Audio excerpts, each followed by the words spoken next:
This is gonna get edited out. This is gonna get edited out. I'm so Me too. drunk right now. This is not even funny. Like I am Oh, we gotta go fast. if I were the Halo shields, I'd be at the pop portion of like I'm about to fall asleep. Like I'm gotta go fast. Gotta go fast. Right fast.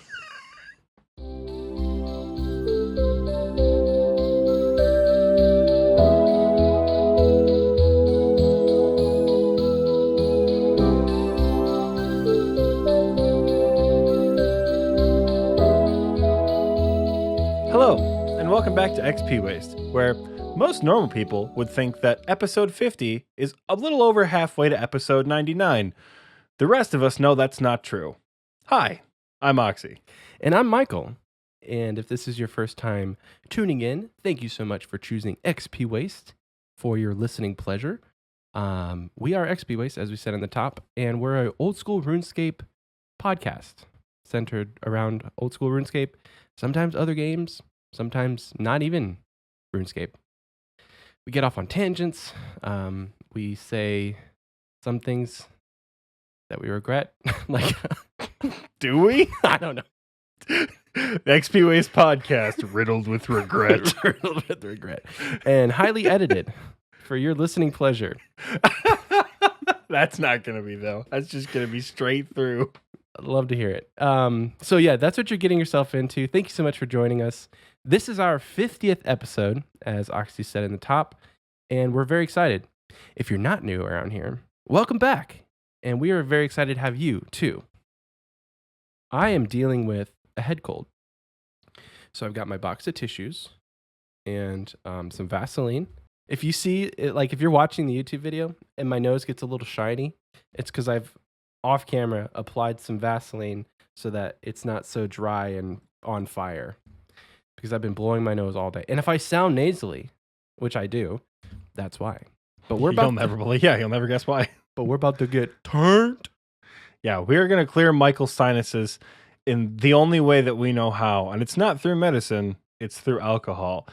Some of you guys might remember way back in the day, I think it was like episode 16. We did a Gnome restaurant episode. And we're like, oh, we'll just make Gnome drinks and answer community questions. That'll be fun.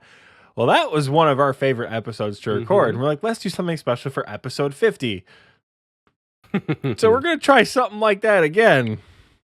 And I'm real excited for it.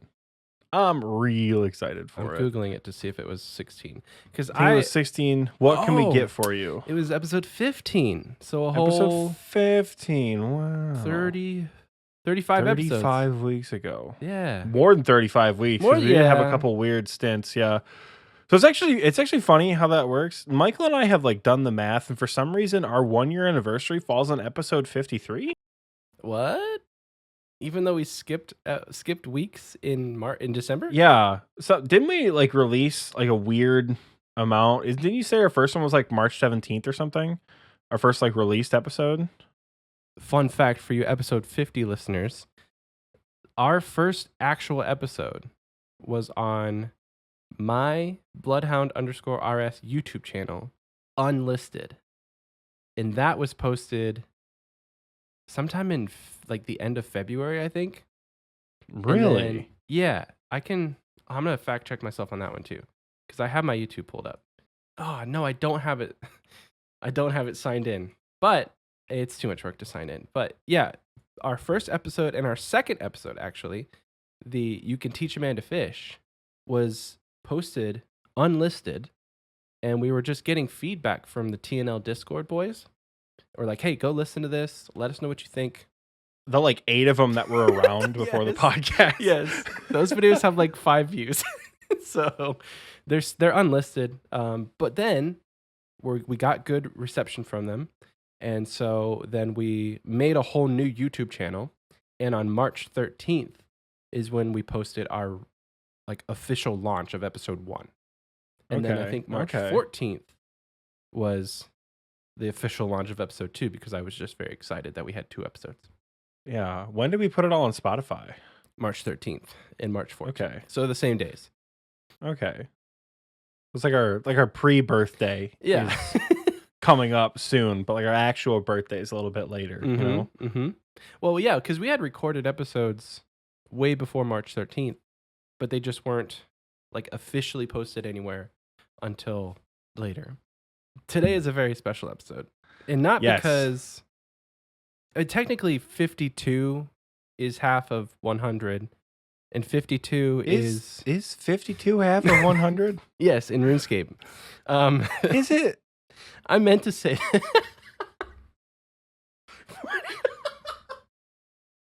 The head cold is literally killing him. I think what he's trying to say is 92 is half of 99 in RuneScape. But we're celebrating that, almost a year earlier because this is effectively our 1 year anniversary right now. It's a little early, but we're just gonna celebrate it early. I guess. I'm just for episode 50. I pre-gamed before this. That's why I'm saying the weird things. You pre-gamed what? Mucinex? Don't. Yes. Don't make it seem like you're getting shitty on Robitussin. This is an empty shot glass, Oxie. Oh my god. What I meant to say is there's 52 weeks in a year. That's where I was going with the whole 52 thing. There's 52 weeks in a year, and they usually celebrate a 1 year anniversary of like a year at 52, not 50. Right? That makes sense. It made sense in my head, but my mouth was moving faster than my brain could catch up. And it does make sense. We also took a couple of weeks off at one point. Like I feel like there was a period of time where around the time your son was born, we took a little time off. We took time off in Christmas. I know we technically took a week off during Thanksgiving, but we released an episode that week from Patreon. We didn't take any weeks off when my son was born because we had Scape. We just didn't. You just took weeks off. I just didn't have you on the show. The only time we have actually not posted was those weeks in December. The second week in December.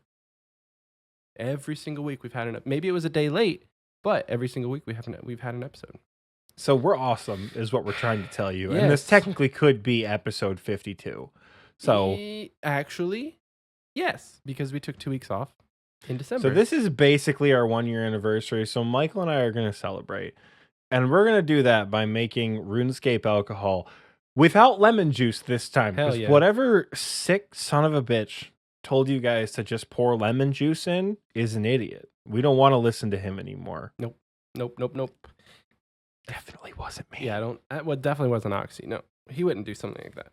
Of course not. What do you mean? I would never. And if this is your first time listening to us, please do yourself a favor and go back to episode 15. I know it's way back there, and you'll probably have to scroll. But like, listen to that one first and get yourself ready for what you're about to experience in this mess of an episode. Because it's going to be lit. I'm off tomorrow. You're off tomorrow. And I've got a lot of alcohol. Yeah, I'm on like a half spring break. I say we start this off. So there's 3 drinks Michael and I have in mind. We have a short green guy, a wizard blizzard, and the classic blurberry special.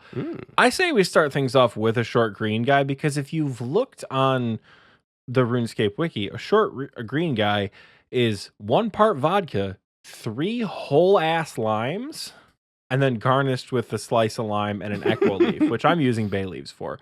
How about we just start it off, right? Let's just get your vodka out. All right, so here's what we're going to do. I don't know if this is going to work, but this is how we're going to start things off. Okay. So I thought you just ate a bay leaf. Dare me, I won't. Okay. In Texas, a short green guy is basically just called a ranch water. You get some Topo Chico and some Tito's. You throw a little lime in there. All right. So what I say we do is we just pour ourselves vodka. Okay. Just get a shot of vodka going. Okay. Right? And then break out a little bit of lime juice. Just a little bit. Gotta get that pour in some more. Oh yeah. I know our mics are gonna be disgusting. This is picking this up. I know it is. Oh hell yeah. Is this the whole thing? Is a whole shot? 1 shot? Hopefully. Okay. So we're just gonna take a small little thing of lime juice. Oh. Just get a little bit of that lime juice in there. I only have full limes. Squeeze a little bit of that lime in there. Damn it, Oxy. Are we gonna get some cutting ASMR too? No. Oh, no? Are we No taking cutting this as a ASMR? shot right now? Yep. We're starting. Okay. You're not Yep. going to put it in Just- a drink cup? Michael, it's vodka and 3 whole limes is Oxy, the is the This is recipe. supposed to be a cocktail. Blurberry serves this as a cocktail.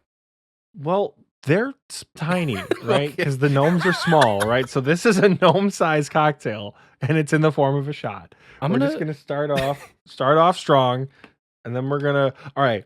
Can somebody tell me why Walmart sells bay leaves, whole bay leaves, and then makes the cap one of these, as if you're gonna like sprinkle whole? What the hell? They want you am I to grind supposed them to do up. with this? All right, Oxy.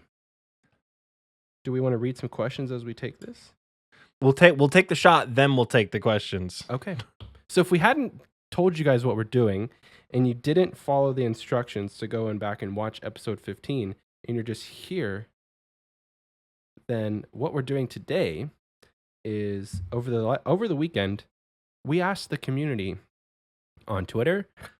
Nobody responded on Twitter, by the way. On Instagram and on Discord. We asked you guys, ask us anything. This is an AMA. So we have a lot of questions to get through and no time limit on them. So buckle up. You know, Starting- someone's over there screaming like 3-hour episode. Wait, we're not done yet. Oh, frick. Take a bay leaf. Yeah. Stick the bay leaf in as part of the garnish, right? Please don't drink the bay leaf, right? The first beverage of the evening, the short green guy. Here's to 50 more podcast episodes, Dink. Michael. My Tito's is cold, by the way, or warm.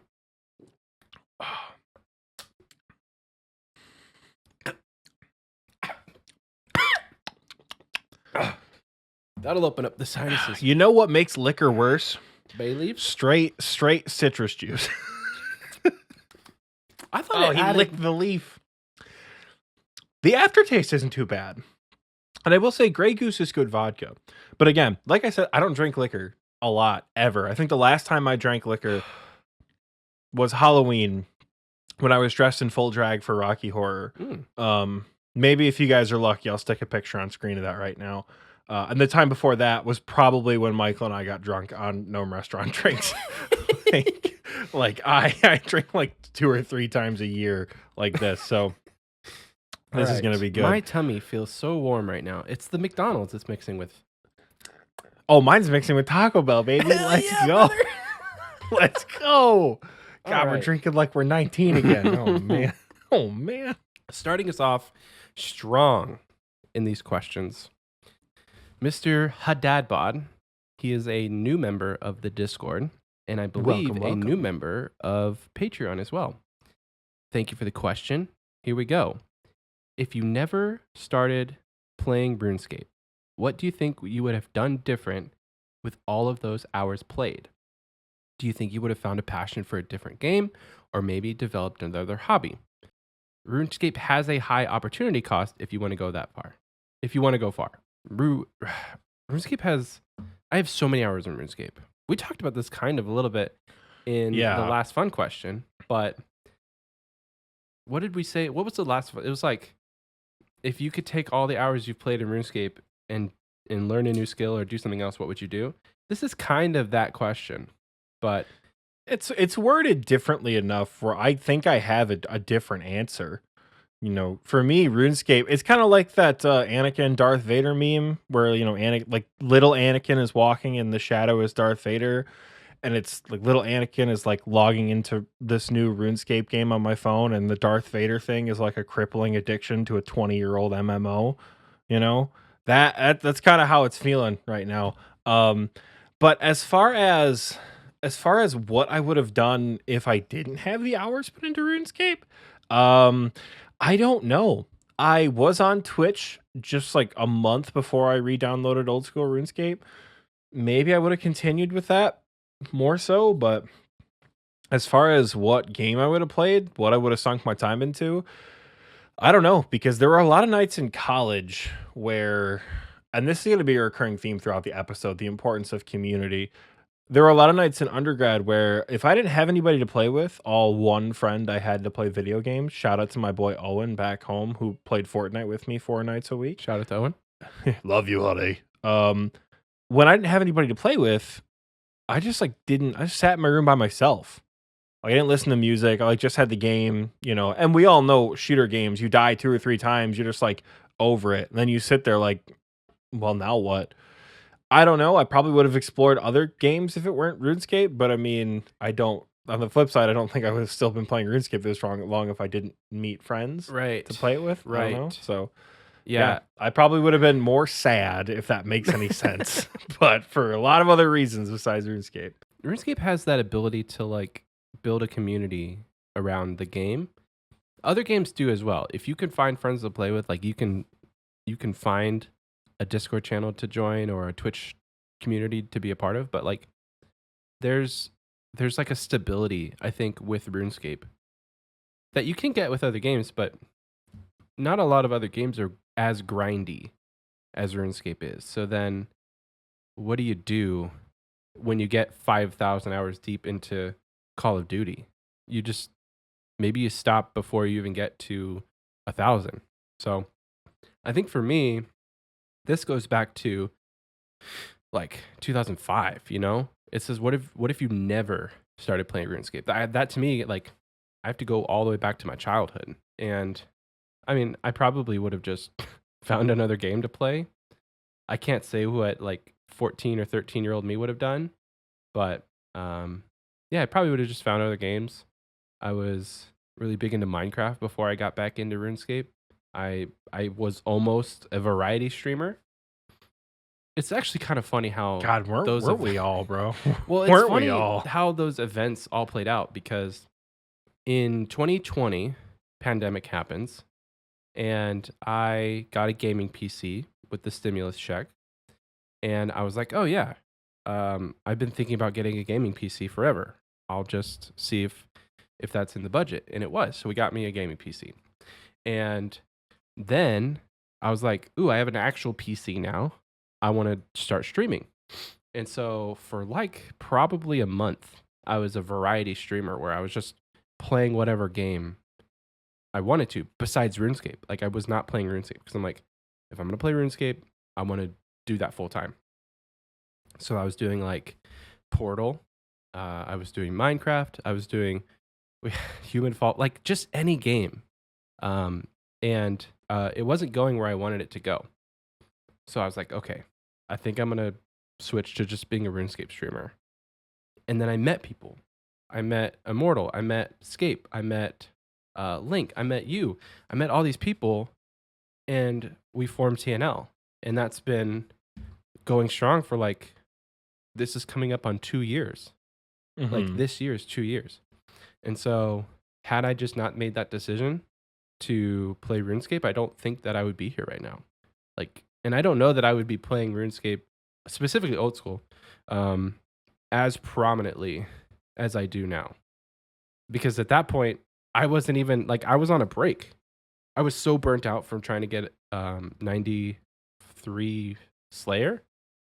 And I was just, like, not playing RuneScape. I think I would log in to do a farm run or something, or log in to do the occasional Slayer task. So if I hadn't come back, I probably would be playing Minecraft. Or Halo Infinite came out, so I'd probably be playing that. Just other games, which I do. Like, it's not to say that I don't play other games, because I still do. But take old school out of that, and yeah, I'm playing basically just Minecraft.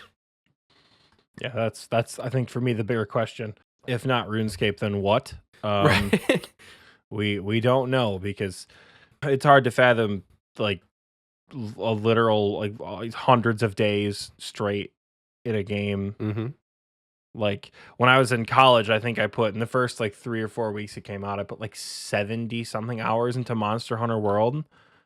And to me and all my friends, that was like I was lasagna chair no lifing a video game. Like I had played so much Monster Hunter World in the first like 3 weeks it came out that like, oh shit, dude, 80 hours. Like I must be in like the top 100 for like time played total. Yeah, for sure. 80 like hours. just like just like no perception. We didn't have RuneScape time of like how long this shit actually was. Yeah. So yeah, the question is, I guess, I don't know. I don't know. I don't know what I would be doing. If not, probably would be a little bit more sad. But you know, well, what do you think? Good to move on here. Yeah. We got a little bit of a longer one here. So this one's from Magmorpheus. He says, mine's more of a hot take. So I missed the community question opportunity. I think the mobile app is a phenomenal achievement by Jagex, given what they were working with. RuneLite is better, of course, but again, that's phone versus PC. And in my opinion, and not so much an issue with Jagex's app, it runs smoothly, assuming everything's good with the servers. And it has some clever ways of working around limitations. Played it in the backwoods of New Hampshire on a bar on two regular bars of cell service, and it worked. Which shout out to you and your provider, because if I look at my service the wrong way, RuneScape will shut down completely. So shout out to you and your phone provider. I see a lot of knocking in the mobile app because it isn't RuneLite, but I think some credit is due. Thanks for reading. Can't wait to hear your thoughts on this and other questions. Thank you, Magmorpheus. The mobile client is nice. Mm-hmm. It, when compared to like the vanilla client, it almost works a little bit better, which is weird because, and it's weird to say that, but I think it's because of what we're working with. I got a new pop socket for my phone. It's the Master Chief. It's real cool. He goes like this. Sorry to get, it's like one of those, because my hands are too fat for the normal pop socket, so I just goes in between. It's real nice. Anyways, I think because my phone doesn't have 16 gigs of RAM and doesn't have a new processor or a 2070, that like the vanilla client feels more appropriate for my phone. PVM on your phone is tough. We also know people, good friends of ours in the clan, who have done a lot of PVM on their phone, so it's possible. I'm just bad at it because, again, fat fingers. The pop socket rule still applies to the switching prayers and doing all that, so it's still tough to play on mobile. So even though I think it's a little bit more difficult to play on mobile, I think the app is good for what it is. Mm-hmm. It helps me AFK at work and definitely never distracts me when I'm supposed to be writing client notes, ever. It would never do that, ever. I think the mobile app is the whole reason I'm going to max in this game. Like being on paternity leave and getting 99 rune crafting pretty much 100% off of my iPad. I don't know what I don't act. If I'm being 100% honest, I probably would have quit RuneScape a long time ago if it wasn't for mobile. Because it's for me, and this isn't everybody, because I know people who never play on mobile and like they only play on their computer. But for me, if I didn't have the mobile app, I probably would just not log in, because it's a lot to sit at the computer when you have a family and you want to do other things. So mobile has pretty much saved me in this game. Mm-hmm. So yes, I love mobile, and I'm like buku's excited to where they're going to have some of the client features actually ported into mobile. That's going to be a whole new ball game, dude. Like tile markers and all of the quality of life things that you get with RuneLite. Not all of them. The big ones, like ground items, that's going to be huge. It's so annoying to have like your valuable drops set to 1 GP so that you just see everything in the chat box when you're doing Slayer.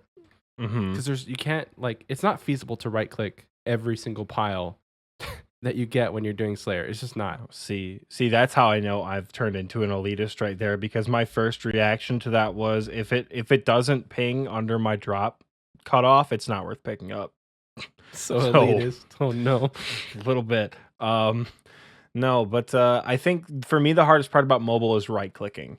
Yeah, it's the biggest pain in the ass of like why it's going to be really hard for me to PVM is the right click mechanic. That said, being able to mark tiles, I think Sepulchre on mobile might be fun. Although last time I went to Sepulchre on mobile, it just crashed. Oh no. Like Darkmire and my phone just like didn't agree just straight up crashed. That was a while ago though.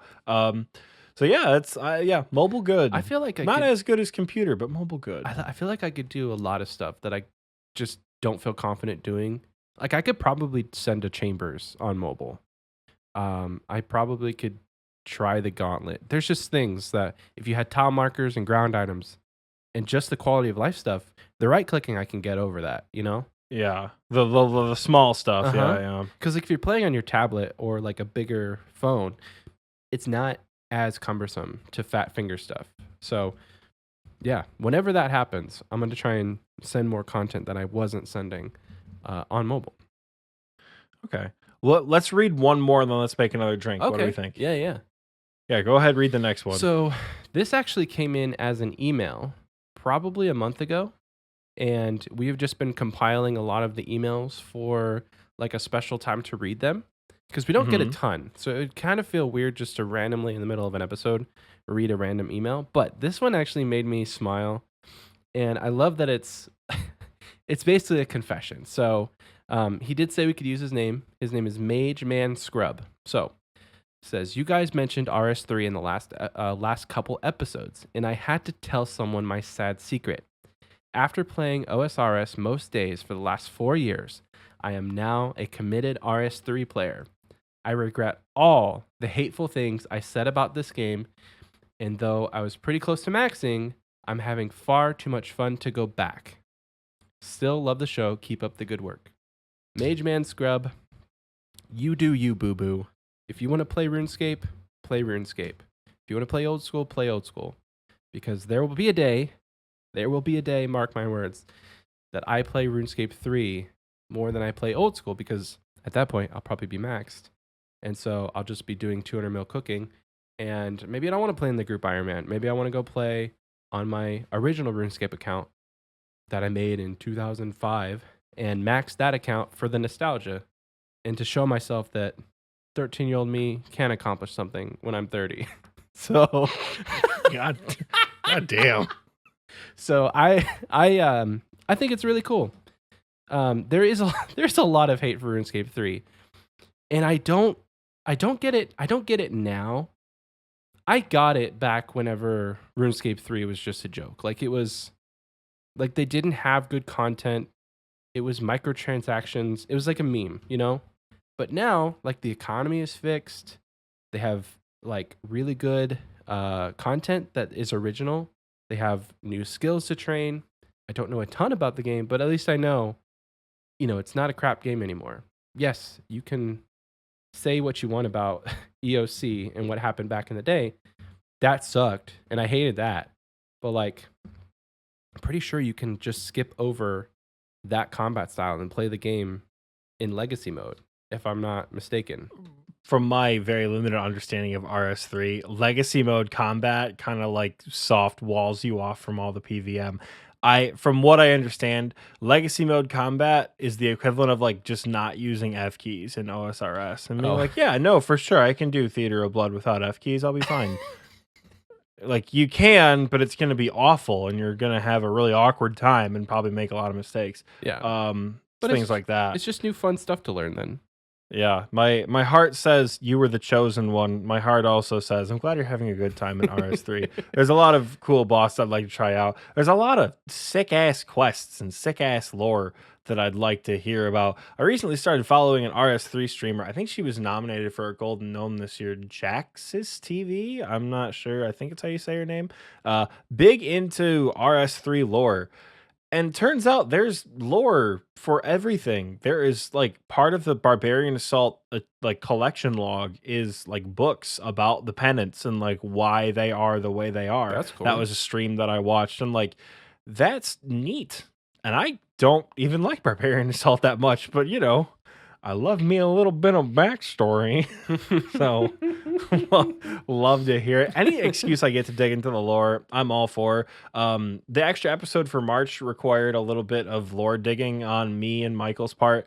And I was on the RuneScape 3 wiki a lot. Yeah. So I was excited to read about what has happened in RS3 compared to OSRS. So I'm glad you're having a good time. Yeah. With the caveat of, I know you'll be back.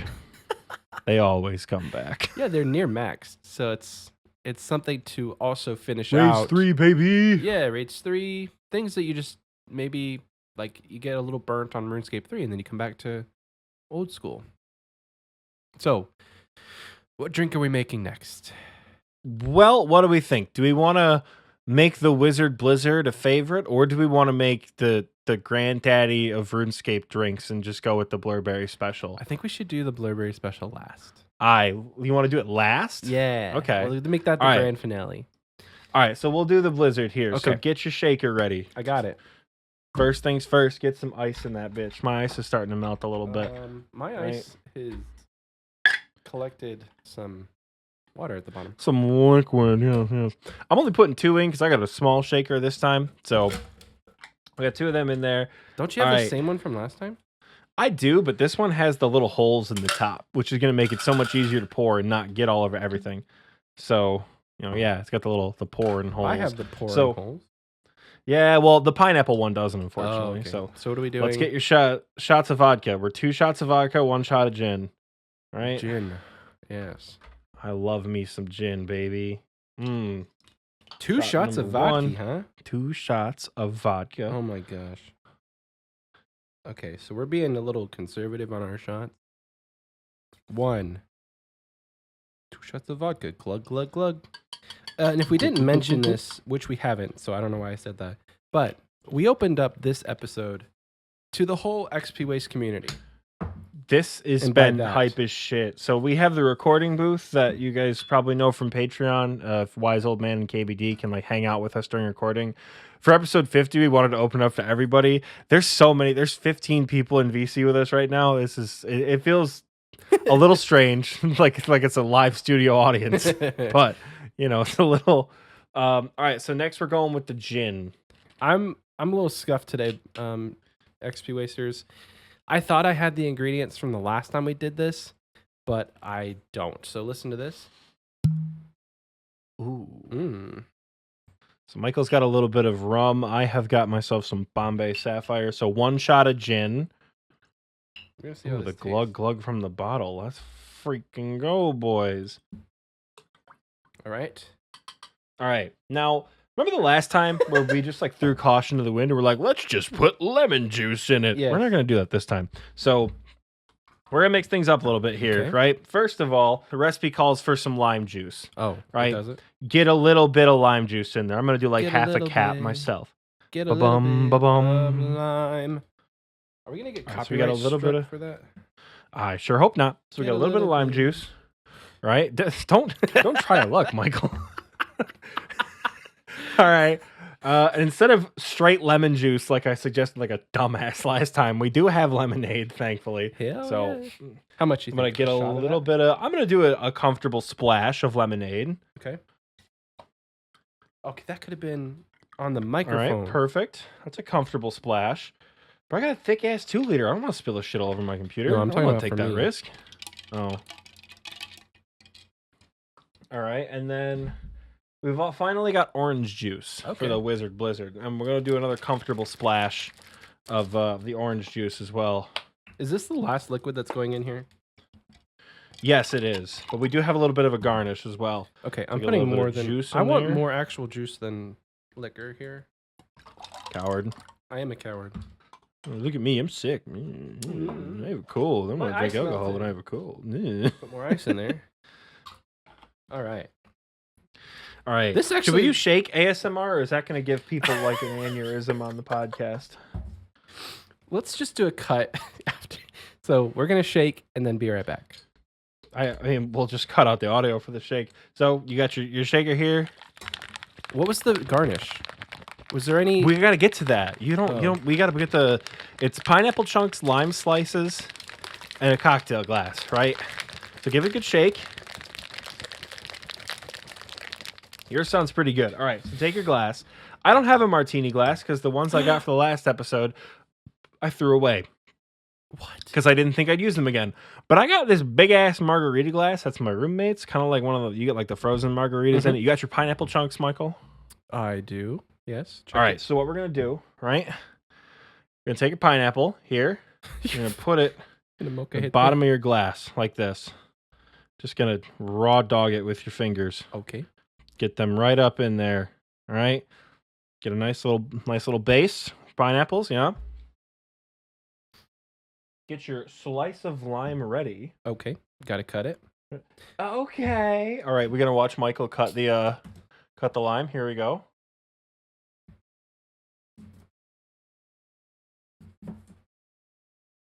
I didn't cut the rinds in my garnish. I had to rip that bitch in half. For some reason, it looked like a pickle. Okay. All right. Yep. All right. Perfect. Perfect. Got a delightful garnish. Then we just got to pop the top off of your bev here. Wait, it has holes. Just pour it. Yeah. Pop the top off your bev. Oh, I already did that. Oh, yeah. Okay, do we have the picture of what this is supposed to look like? This looks nothing like what it's supposed to look like.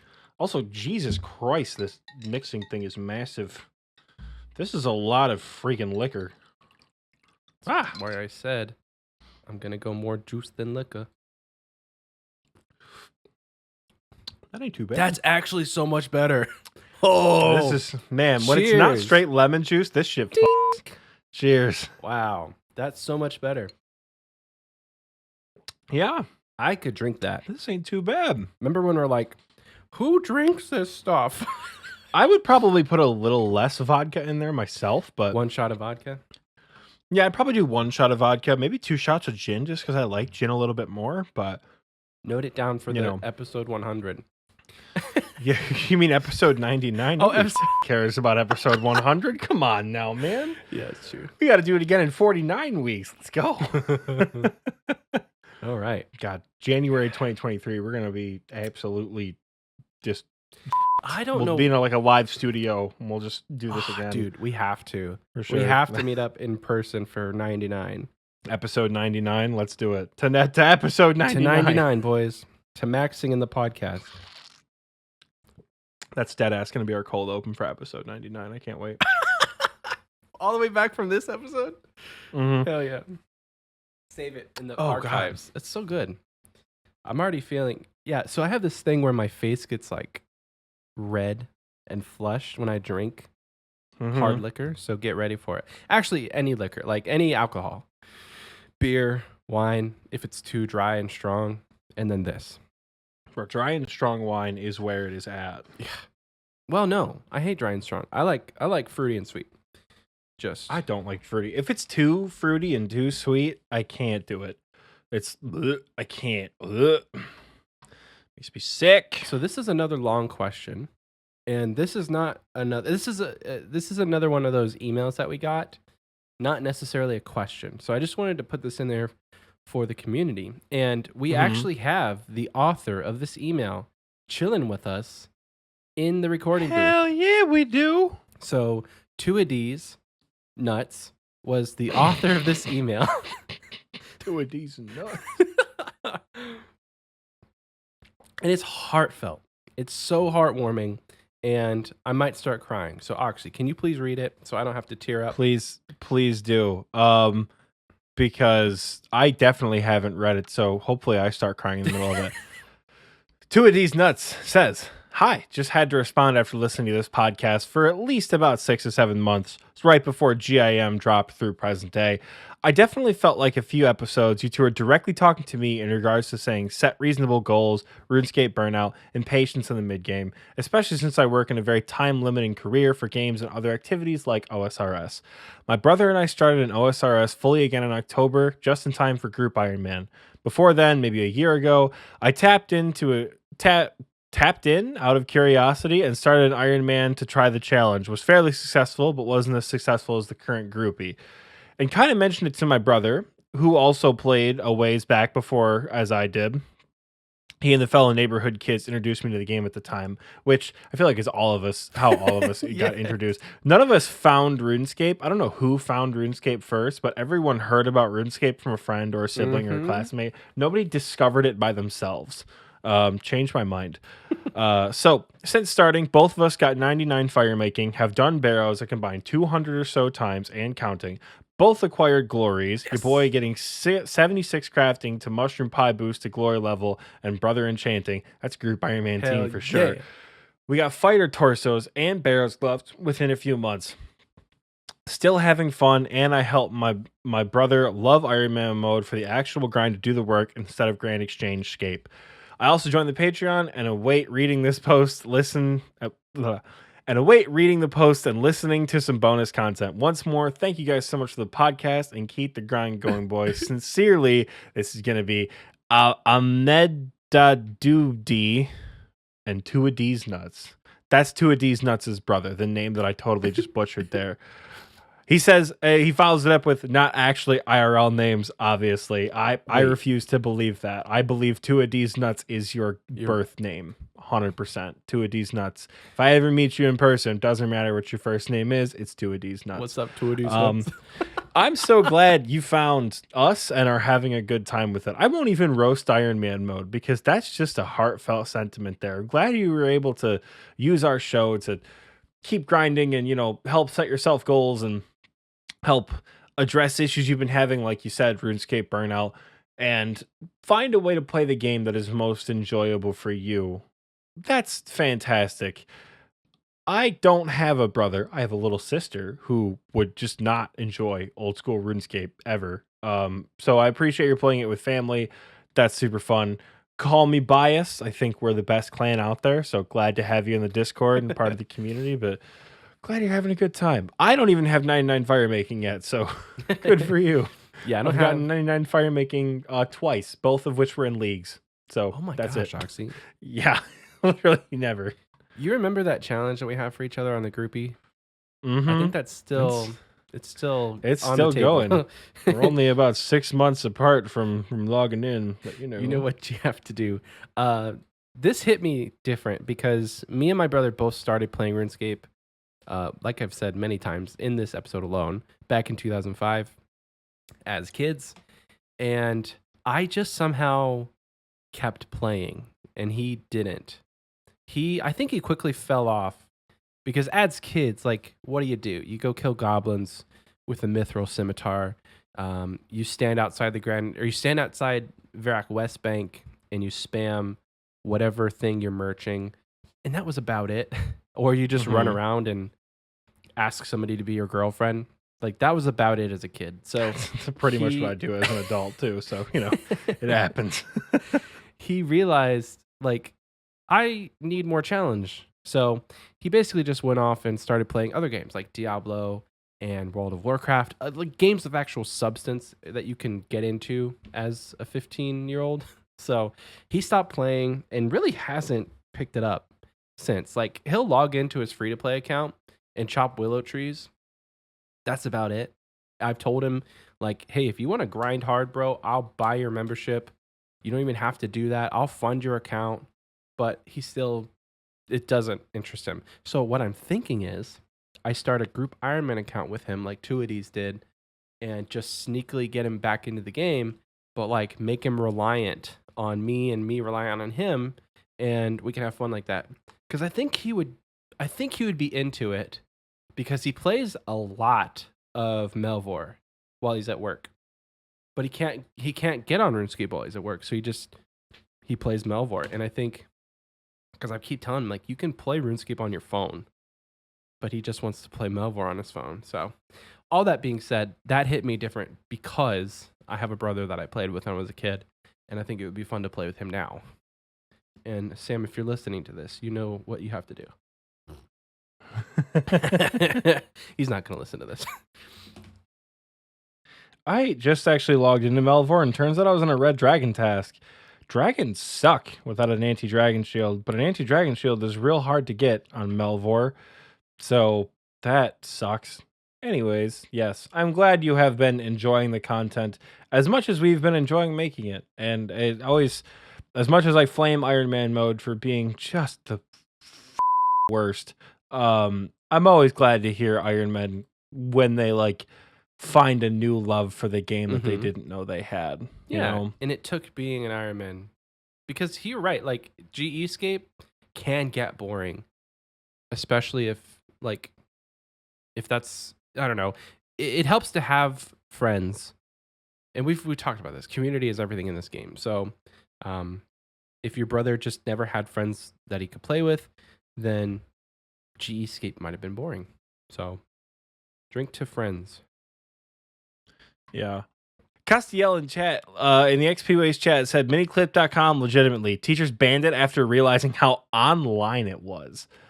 Which, like, that is some mid-2000 shit if I've ever heard it. Like, oh, this website is online? We have to ban it. Like, you never know what could happen. Like that, 100%. That's mid to late 2000s. What do you mean you can talk to other people on the internet? You're in school. What?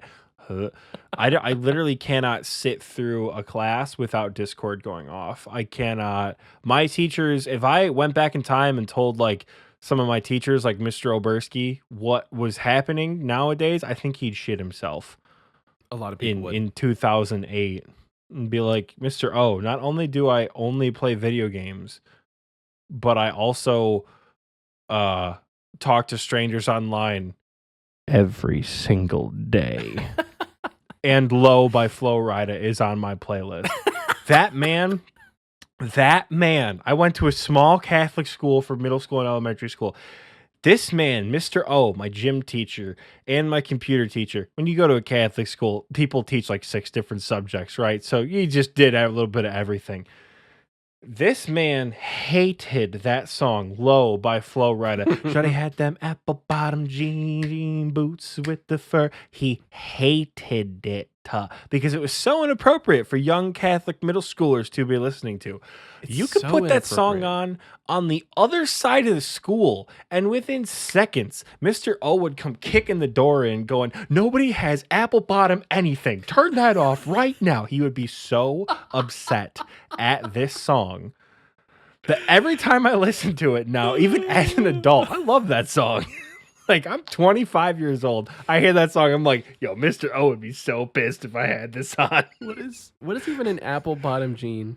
I don't even know. I, honest to God, couldn't tell you. I've never worn an apple bottom jean or a boot with fur. Shoddy got him. I really. Shoddy got him. Yeah. I have hit the flow and gone low, low, low, low, low, low, low, low. But I've never worn the attire for it. If that makes any sense.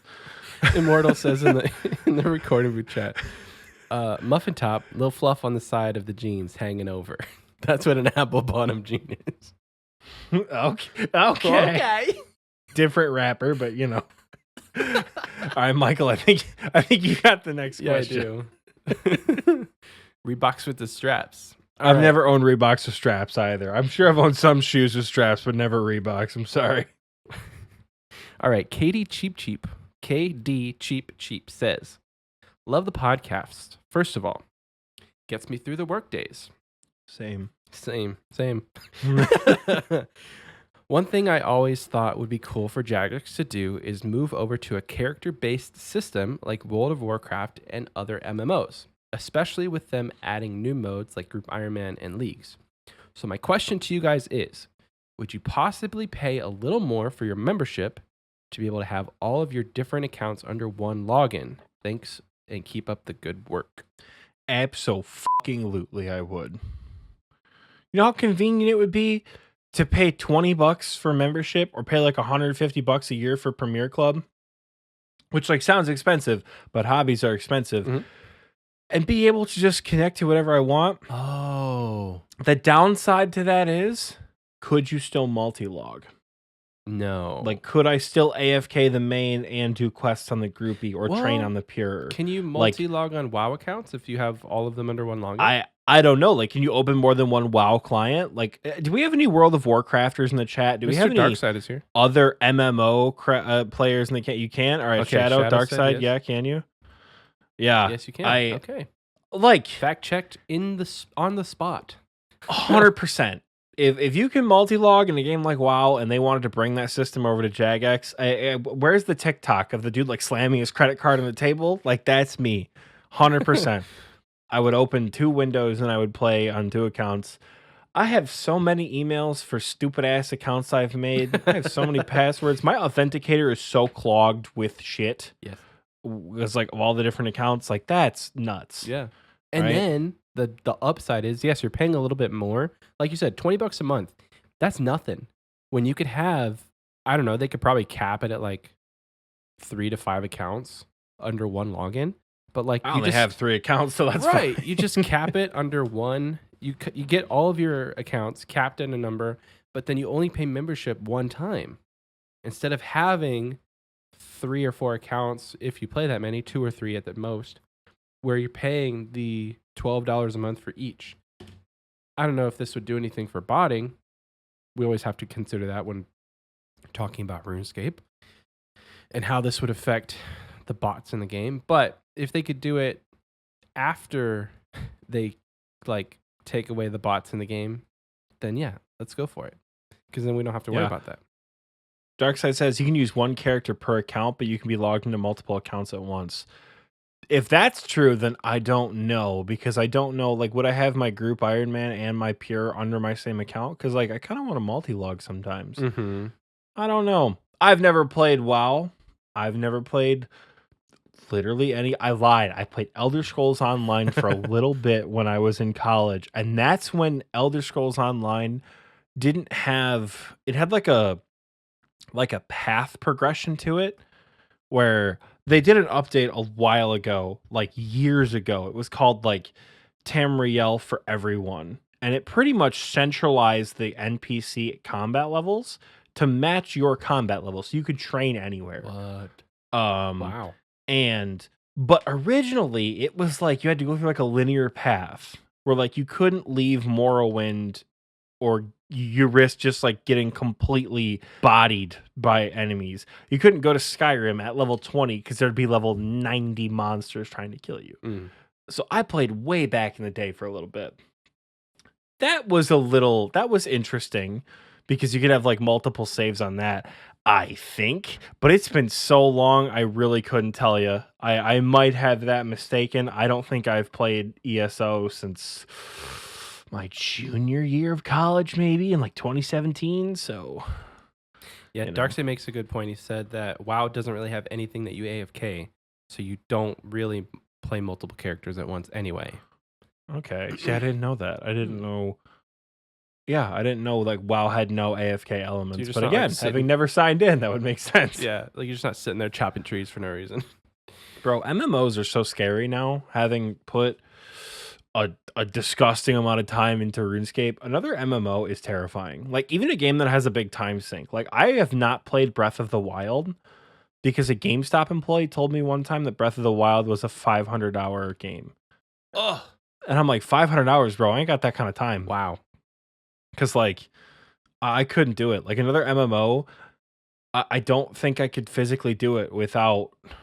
I'm just too deep into this. I'm too deep into my old MMO. Everyone playing like Lost Ark, I hope you're having a good time, but like I can't even. I just can't. I don't know. There's no way. Do people still play New World? Or is that just like gone with the wind? Dude, I saw a thing for a video essay that was like the rise and fall of New World. Mm-hmm. And I don't know if it's still being played. I heard it was fun. I heard New World was a really good time when you first started playing it, but I never had any experience myself. Yeah, it was like $20. I'm like, ugh. In the world of free games, where most games come out for free, and then there's like, microtransactions and stuff. Why did you make that game $20? Which is a big problem with, as one of my favorite YouTubers, The Act Man, says, with modern gaming, games are put out for free as like live service games. At this point, to me, it tells me the game isn't finished. So if you're going to charge me for a game, I at least have the expectation that it's done. And I think New World was done. I heard New World had like a really intuitive crafting system. They had a PvP setting where you could like turn PvP on everywhere and get like better or boosted drops. But there was the risk of like PvP everywhere, like in Deadman mode. Like I heard New World had a lot of really cool mechanics to it. But I've heard literally nothing about it since it released a couple months back. So I don't know what happened to it. You know what? This kind of segues perfectly into the next question we have from our good friend Mighty. Indeed, the man himself, the godfather of Rune Talk, Mr. Mighty asks, my question for you is, what's the special thing about old school RuneScape that you both love that separates it from other games that you play? That is tough. I think For me, there's two parts. It's number one, the goal setting and how long the goals take, but how realistic the goals feel. Hmm. Like, we'll use Call of Duty as an example. What's the camo you get when you max every gun out? Is it like a weird, like psychedelic I camo, have no idea. or like a diamond camo when you get the gold camo for every gun in that class? Like, getting gold for one gun in Modern Warfare took me what felt like forever, let alone getting gold in every class or every gun in that class, let alone getting gold in every gun, period. So you have like the ethereal camo or whatever that's like shiny and like a huge flex. Yeah. That's like effectively a max cape in Call of Duty. Right. Right. And that's a long term goal, but that just feels so far out of reach. But when you talk about maxing an old school RuneScape, I have what, like 1,800 hours left to max or something like that. And I'm like, yeah, I'll probably get it done by the end of 2023, middle of 2024, something like that. Like, that's just a goal that, like, it'll happen when it happens. You know, it's a massive undertaking, but it feels more attainable than getting diamond camo and the assault rifles for Call of Duty. You know, like the goals are long, but they feel attainable. Part of that, which is the second part of my answer to this question, is, and this part might surprise you guys, the community. I don't think I have ever played a game ever, and I've been playing video games since when I was a kid at the house I lived in before I moved. My dad had a Sega Genesis. And we had the Jurassic Park game, the Lion King game, and the Aladdin game. The infamously difficult Lion King and Aladdin games. I played those on my Sega Genesis in the basement at like 4 years old, maybe. I'm playing video games for a long time. I remember when Santa brought me my PlayStation 2. Like, you know, I love games. And never once have I had a game that is like so encompassed with the people around me that when I talk to my, at this point, like small pool of IRL friends who I talk to on a daily basis, that like, yeah, I'm up really late all the time. They're like, stop playing video games and go to bed. I'm like, it's less about playing games because sometimes I don't even log in. I just like to hang out with the people. Yeah. Like, it's the people that I'm with that make it worth putting so many hours into. And I think that's the big important difference, which I'm sure is going to be a similar sentiment to what Michael's going to say. But like, having if I had $1 for every time I said having people to play this game with makes this game so much more fun, I think that for me is what separates it from even a game like Halo. I'll say it again. I have a Halo tattoo. That's how committed I am to that franchise. But you know, if you ask me like how many friends do you have that play Halo, I have friends who will play Halo with me, but I don't have friends who like Halo is their thing. Yeah. I have friends who like RuneScape is their thing, and like it's our thing together. Yeah. And we just happen to do other things. Like, I think our service tag in Halo is TNL. Yeah. Like, that's how committed we are to RuneScape. So, you know, like I don't know. It's the attainable goals and the community for me. Okay. Great question, Mighty. Yeah, thank you, Mighty. What about you, Michael? What separates RuneScape from other games is probably the grindiness and just the like the sandbox feeling and the sandbox aspect that you get from it. The only real other games that I play are like Halo and Minecraft. Like, I have a bunch of games downloaded on my computer, but I don't really play. So Halo, you're pretty set on what you do. Minecraft feels a little bit more sandboxy. I would argue Minecraft has a significantly larger sandbox, but in a much different way. Yeah. Well, yeah.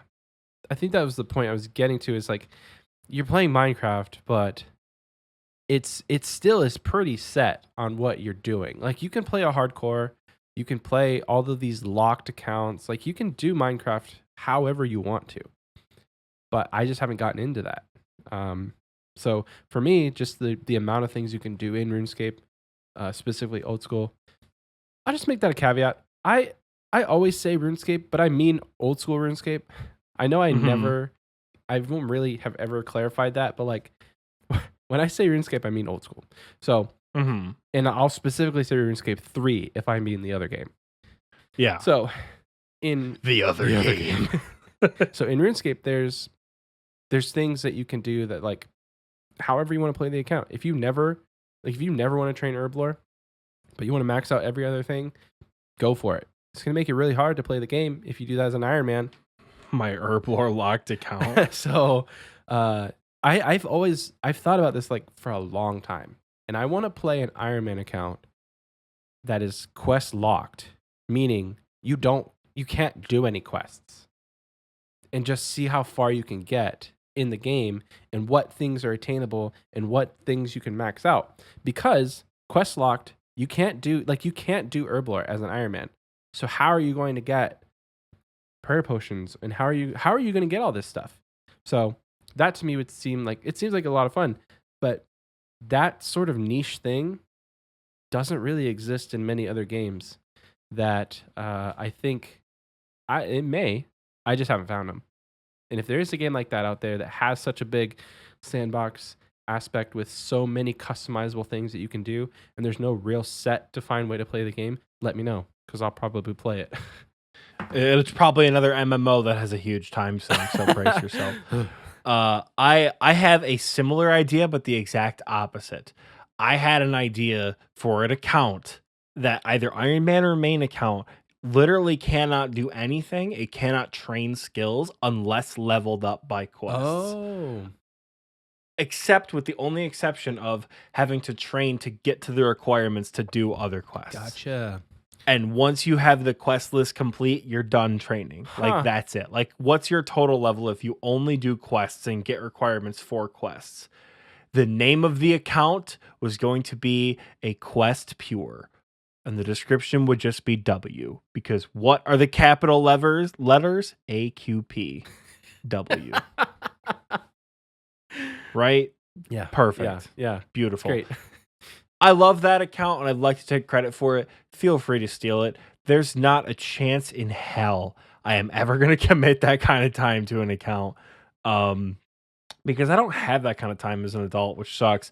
Which ties into what our friend Shadow said in the chat.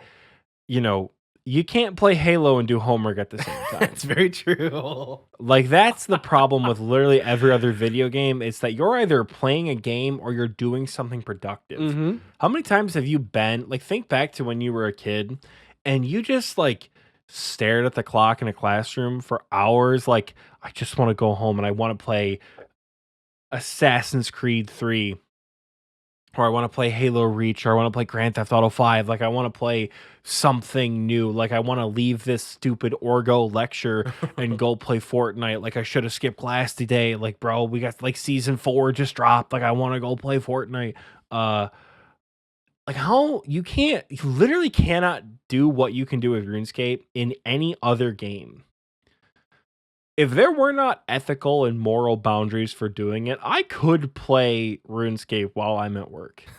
I have been playing RuneScape the entire time, and I've not even looked like I'm playing RuneScape. I'm mining pure essence on leagues to level up my fragments as we're recording this episode. Because Michael's like, are you really going to play leagues while you're recording? I'm like, absolutely I am. It's called an addiction. What are you going to do?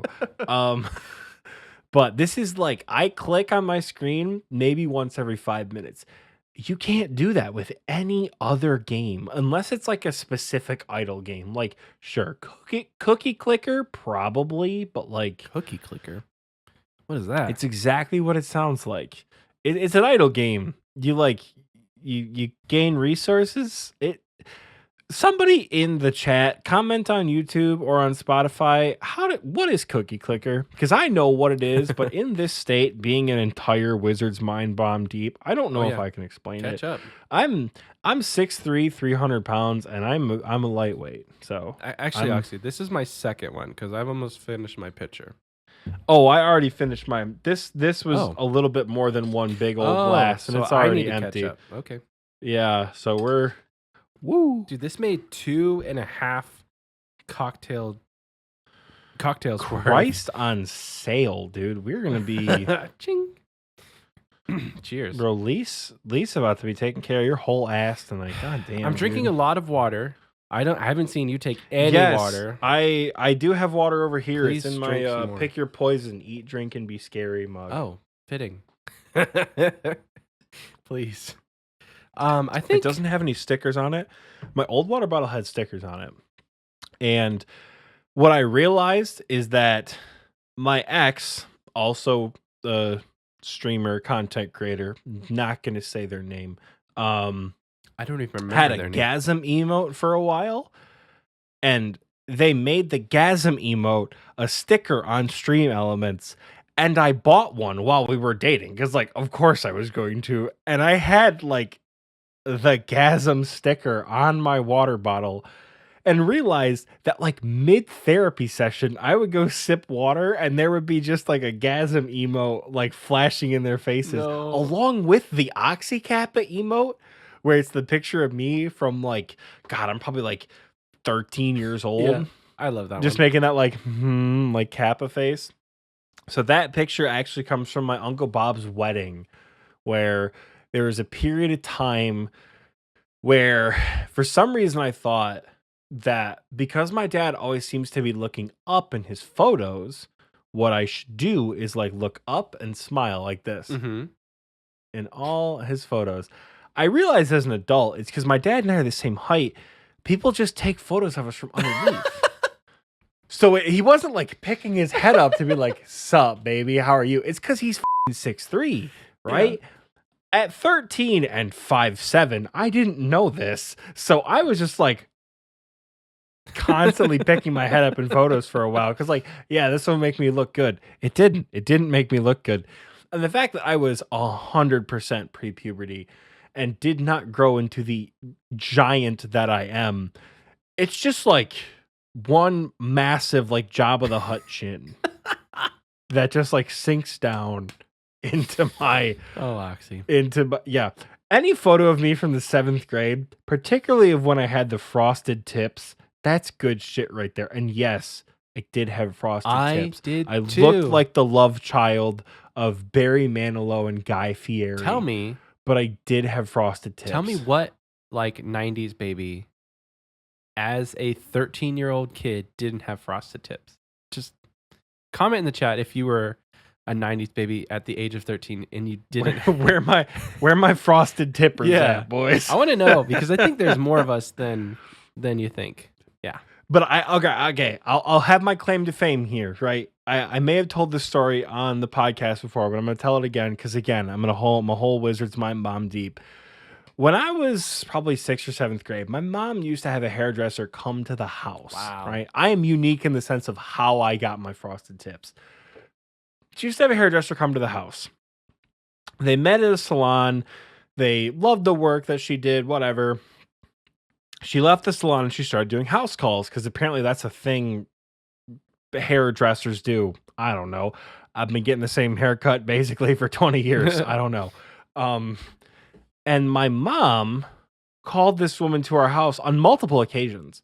They would have wine, order pizza. She'd give her some money. Wow. She would cut my mom's hair in the kitchen. Wow. Like, it was a whole big thing. Like, we knew that when this woman, I don't know what her name was, Lindsay or something like that, when she was coming over, it was going to be lit. This woman would come over, order pizza, get wine, and do whatever. Well, one night, after probably a good box and a half of Franzia, my mom and the hairdresser, after having cut my mom's hair and my sister's hair, were like, and take this with a grain of salt, because my mother does not have this accent. Oh my God, Matthew, you look so good. You don't come here. You're going to get your hair cut tonight. I'm like, okay, sure. The hairdresser, for some reason, was like, you know what you would look really good with? Blonde hair. And I was like, would I look good blonde? My mom, half a cheese pizza and a whole box of wine deep, was like, honey, you look beautiful with blonde hair. Oh my God. Your mom's your hype man.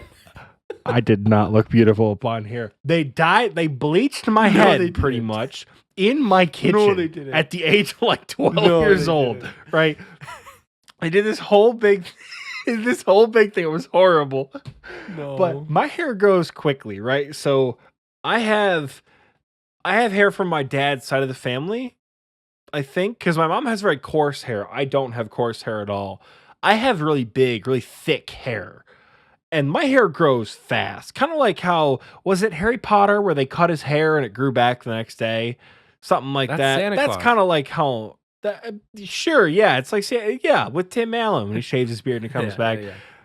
GZ Zeph on the Serp, Vissy and Leaks. It's probably a dupe. R.I.P. King. But that's how my hair grew. So I had blonde hair for like a couple of weeks. Yeah. And then after that, it dead ass was just frosted tips, not on purpose. And again, 5'6", probably the same weight I am now. I was a thick child, right?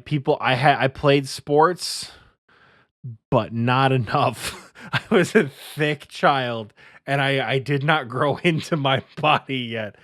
Whoo, I was something back then with the frosted tips. Completely unrelated to what makes old school RuneScape special to us, but Thanks, Mighty.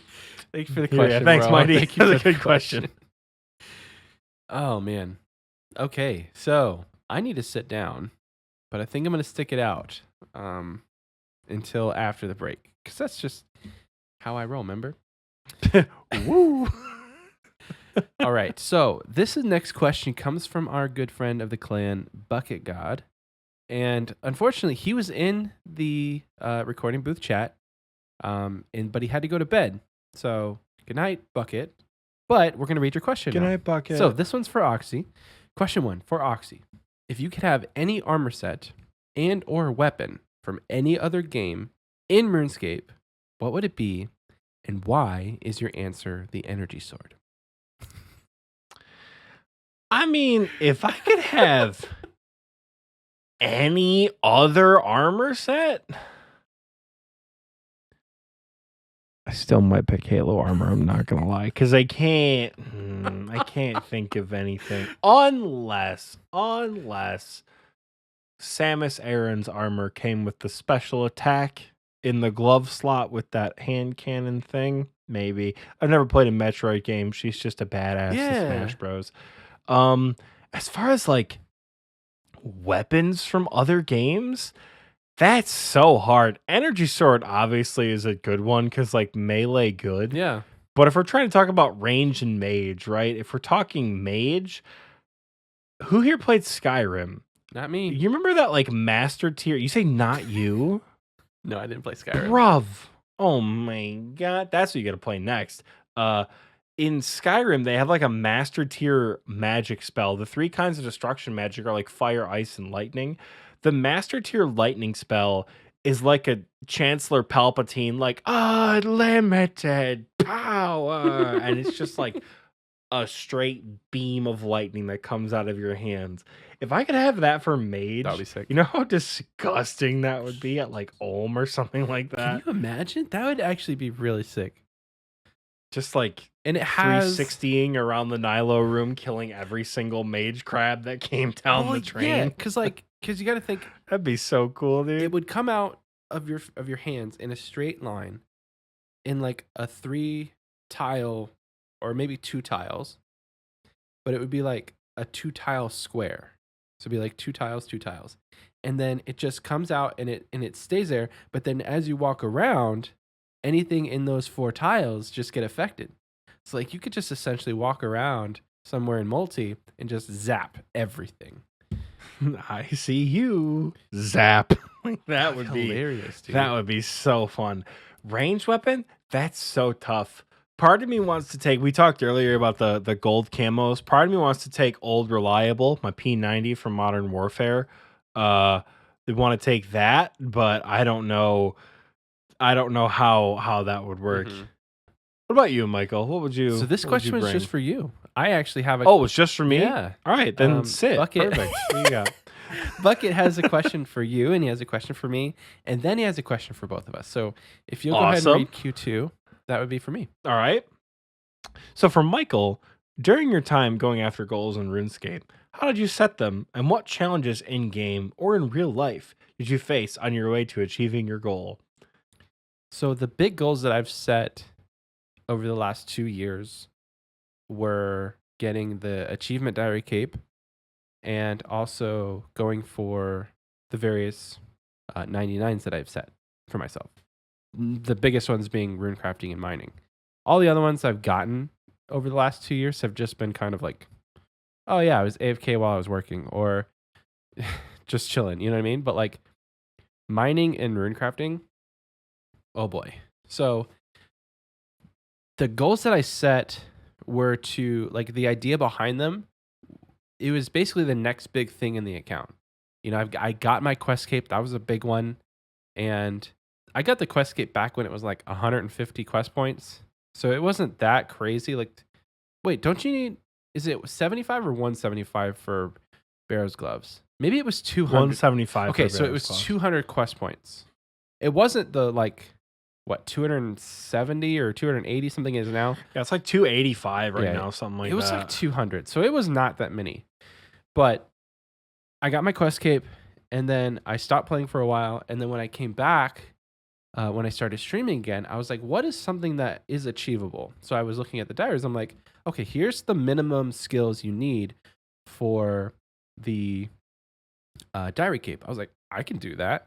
So then over the course of the next couple months, I say couple, it was like a year, I got into Slayer. I got into a bunch of other things.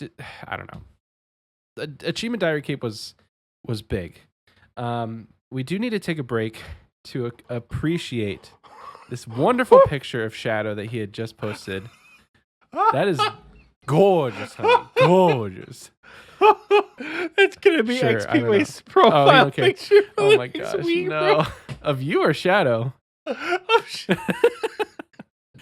So what you're seeing on screen now, Oxie's dying, is our good friend Shadow. He's a prominent member of the TNL clan. But he told us earlier that he was going to post a picture of him in the 6th grade with his frosted tips, because that was a relevant conversation we just had. Oh my god. That's incredible. This is incredible. I'm laughing so hard, not because he looks the way he does, because this is not far off from how I looked in the 6th grade with like the pattern polos and shit. And just like the messy hair, like, oh yeah, I look edgy and cool. And you just look like No, yeah. I only have pictures from when I was like 16 and up on my No, I have them on my MySpace. Okay. I'm going to find them. Shut up. You're not about to find your MySpace. I know what my MySpace is. Bro, they're on my MySpace. This is incredible. Okay, so to answer the question, bucket. Goals that I've achieved are ones that I thought would progress my account, and they have. The challenges in that is just real life gets in the way. Sometimes you get distracted or burned out. That's a big one. And I had a baby. That's not a challenge, because I don't see having a baby and having a family as a challenge. But it's also something that it's like you can't play as much as you used to, which is fine, but it's a factor, I will say. So I know it's a shorter version of what I could answer, but if we don't cut this down at all, we're an hour and a half into this, and we have a lot more questions. So there's a question for both of us. Q3 question for both of you. Pick your favorite monster or boss in-game and your least favorite, and tell us how many you could take IRL before losing. For sure. My favorite monster or boss in game and my least favorite, and how many I could take IRL before losing. Let me see. So we're going to say my favorite is Venedatus, just for the sake of like loving that boss. My least favorite boss, let me check the high scores. Probably Calify Queen? That's not a bad option for my least favorite boss. Yeah, probably Calify Queen. And I'm gonna be honest. Am I by myself in this equation? Am I just like armored up by myself, ready to fight both of these monsters at the same time, or like individually? How many I could take before losing? Yeah, IRL. 0. I'm gonna shit myself if I see a spider bigger than like this orange juice cap. No thanks. Just I'm sign me good. out. A spider the size of a RV? Yeah, I'm good. No thanks. I'm just gonna leave. NTY, bro. Because spiders got this thing. I'm not afraid of spiders, right? Any spider bigger than like a $50, no thanks. They move faster than you think. I don't like that. I don't like the idea of Venonators just like Naruto running at me as fast as she can. No thanks. Calphite Queen, the scarab doesn't bother me. The wasp does. The wasp form of KQ gives me actual nightmares. I don't like bees. There's only one bee I can tolerate, and she likes to, knock my keyboard off my desk and shit on my bed when she has the opportunity. So that's the only bee that I can tolerate. And at that point, it's just barely. Yeah. Right? But like, oh, I don't like them. I don't like the buzzing alone would probably give me a heart attack. I blame SpongeBob for that, but So yeah. My collective answer is 0 across the board. What about you, Michael? I don't really have a favorite boss. Well, right now it's Hunlith. And I could take 0 of them IRL, I think. Now, a little like dinky boss, like say you got waves and waves of goblins. I could probably take like a couple hundred, maybe a couple thousand before I just tire out and they couple swarm. Thousand. How much HP does a goblin have IRL? Like how much HP do you have IRL? Me? Or yeah. Is it D&D HP or like RuneScape HP? I don't know. I don't even know how to begin to convert that, Michael. Because we talked about this. I would say that I have, I don't know, like 75 HP IRL if we're talking RuneScape HP. So I feel like if I just had enough food that actually heals HP, I'm a big boy. I can put it down, So I could eat up. I can eat up. So I don't know, maybe a couple hundred. I don't know, 1,000 sounds like a lot, but give me a nice sword and I got you, baby. I did find my MySpace. For some reason, it's not loading all of the pictures. Like it's only loading. Oh, they're private. Why are they private? This is my MySpace.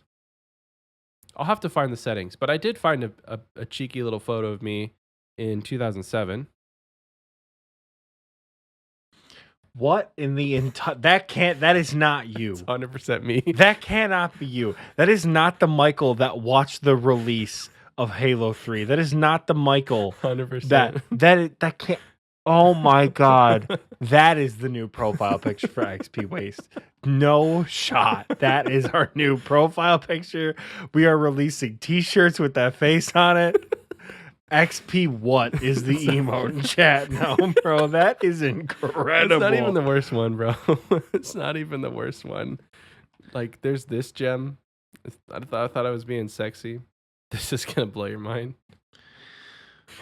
Oh my God. These are my MySpace. Where are you? Where are you?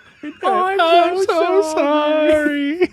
Can I drink tonight? Yeah, I had long hair. Oh my God. I had long hair. I'll show you. This is the last one I'm posting, okay? You look like someone from the Beatles. Is that what somebody just said? You kind of do, though. This one's actually... No, I can't post it. Never mind. It won't let me save it. Anyway, getting off topic again. Again, guys, if this is your first time listening to XP Waste...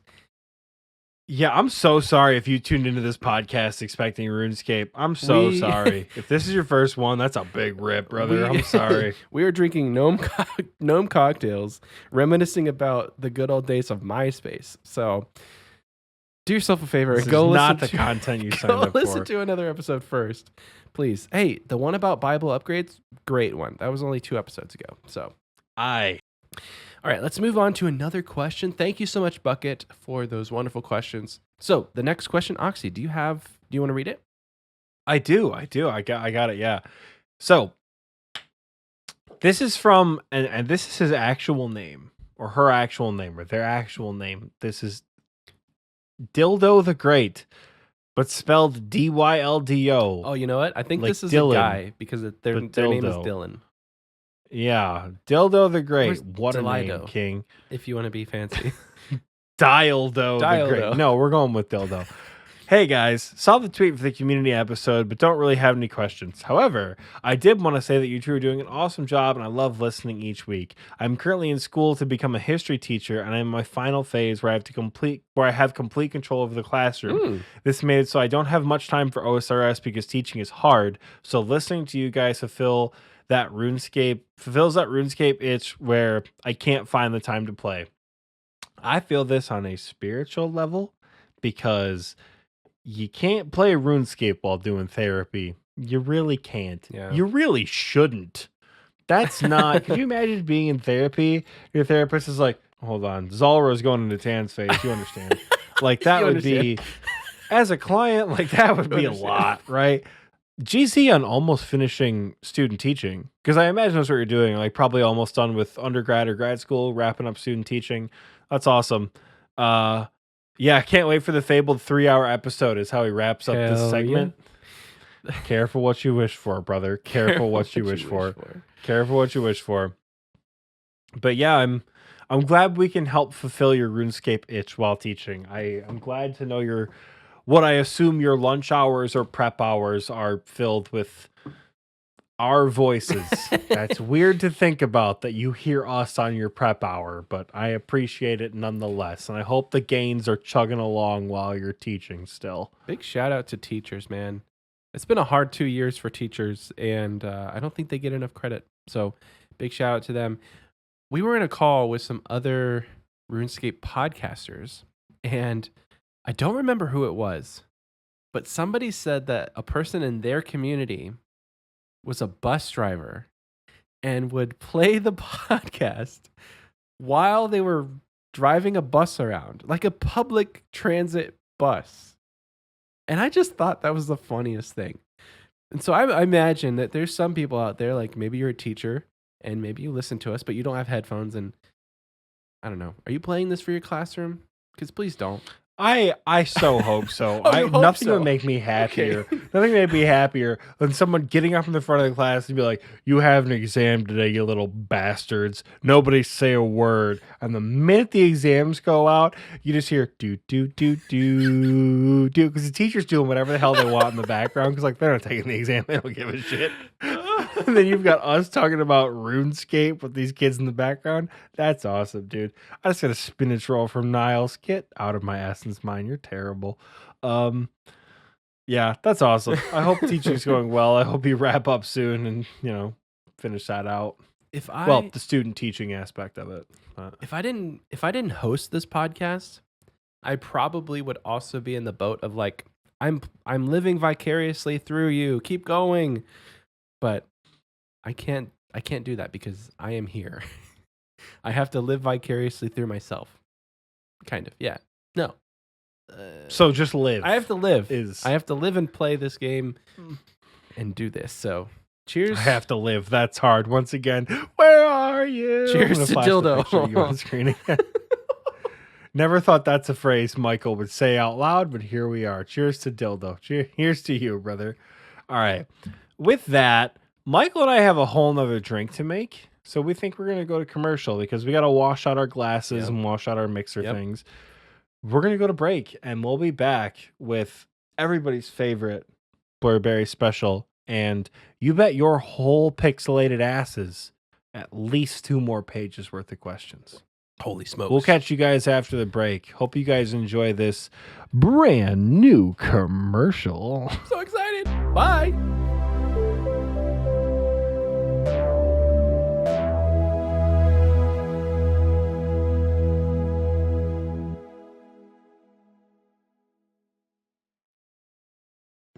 Hey, my name's Dominic Onion. I'd like to talk to you a little bit about my newest endeavor, the Nightmare Zone. It's an opportunity for adventurers like yourself to come down and relive some of your favorite bosses, but in an unconventional way. We've got nothing but great reports from our adventurers who have done it. Here comes one right now. Hey, what's your favorite quest boss? Honestly, I'm not sure. I held the space bar and clicked the boss. I couldn't even tell you. I've done like maybe 10 quests in my entire life. Mine's Agrith Banana. He's so funny. He looks like a banana. Okay. Hey, you want to come relive some of those quest boss fights? Not really. I'm just here to buy some blurberry. Perfect. I'll give you a tour. Talk to me, and I'll set you up with a rumble. You can fight all the bosses at one time. Kill the bosses, you get points. You can buy things to make your next rumble easier. You can also buy herb boxes and scrolls from my personal collection of paper. Give me enough points, and I'll use some of my onion magic, and I'll imbue some of your items for you. You'll just like do this for free? Of course not, adventurer. Man's gotta eat. It'll cost you a couple thousand GP per rumble. I don't think it's much to ask. So what do you think? Should I get you set up with a rumble? Yeah, no. I think I'm just gonna go buy. Perfect. Come talk to me. You can choose what bosses you want to fight. See what I mean? Flawless reviews from adventurers. The people you know won't let me inside, so I set up shop right outside the front gate. Come pay me a visit. Hey!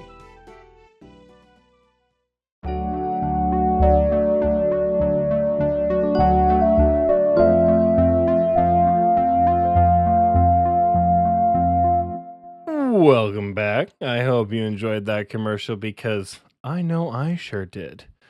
This is that part of the show where, as always, we shout out our delightful patrons in the Wise Old Man and KBD tiers. Keep in mind, a lot of these folks are hanging out with us right now in the recording booth for episode 50. Really does mean the world to us in addition to all your support. So glad you guys can spend this community focus episode with us as, well, part of our community. So, kicking off the Wise Old Man tier, we have Scape Caution, Flying Castiel, Hadadbod, Connor G, C Gladly, Imby Jones, Jonah Zune, King Flip, Harley Dad, Troll, Mr. Darkside 76, Monkey Waffle, Basket, Salted Snake, Elagio, T Pace, Morty, Captain Clunk, Shadow Blade. Shadow Blade? I don't think I've ever called you Shadow Blade. Shadow. Drum TXT, Russ of Fury, 999999, who specifically told us that just 3 9s is enough, but at this point, sorry, brother, it's all 6 of them for you. We love you, King. Ice, Wallow, Jake W, Benjamin R, Balamer, Fortimus, Macrotinka Jones, Pooper Cheeks, and Jordy.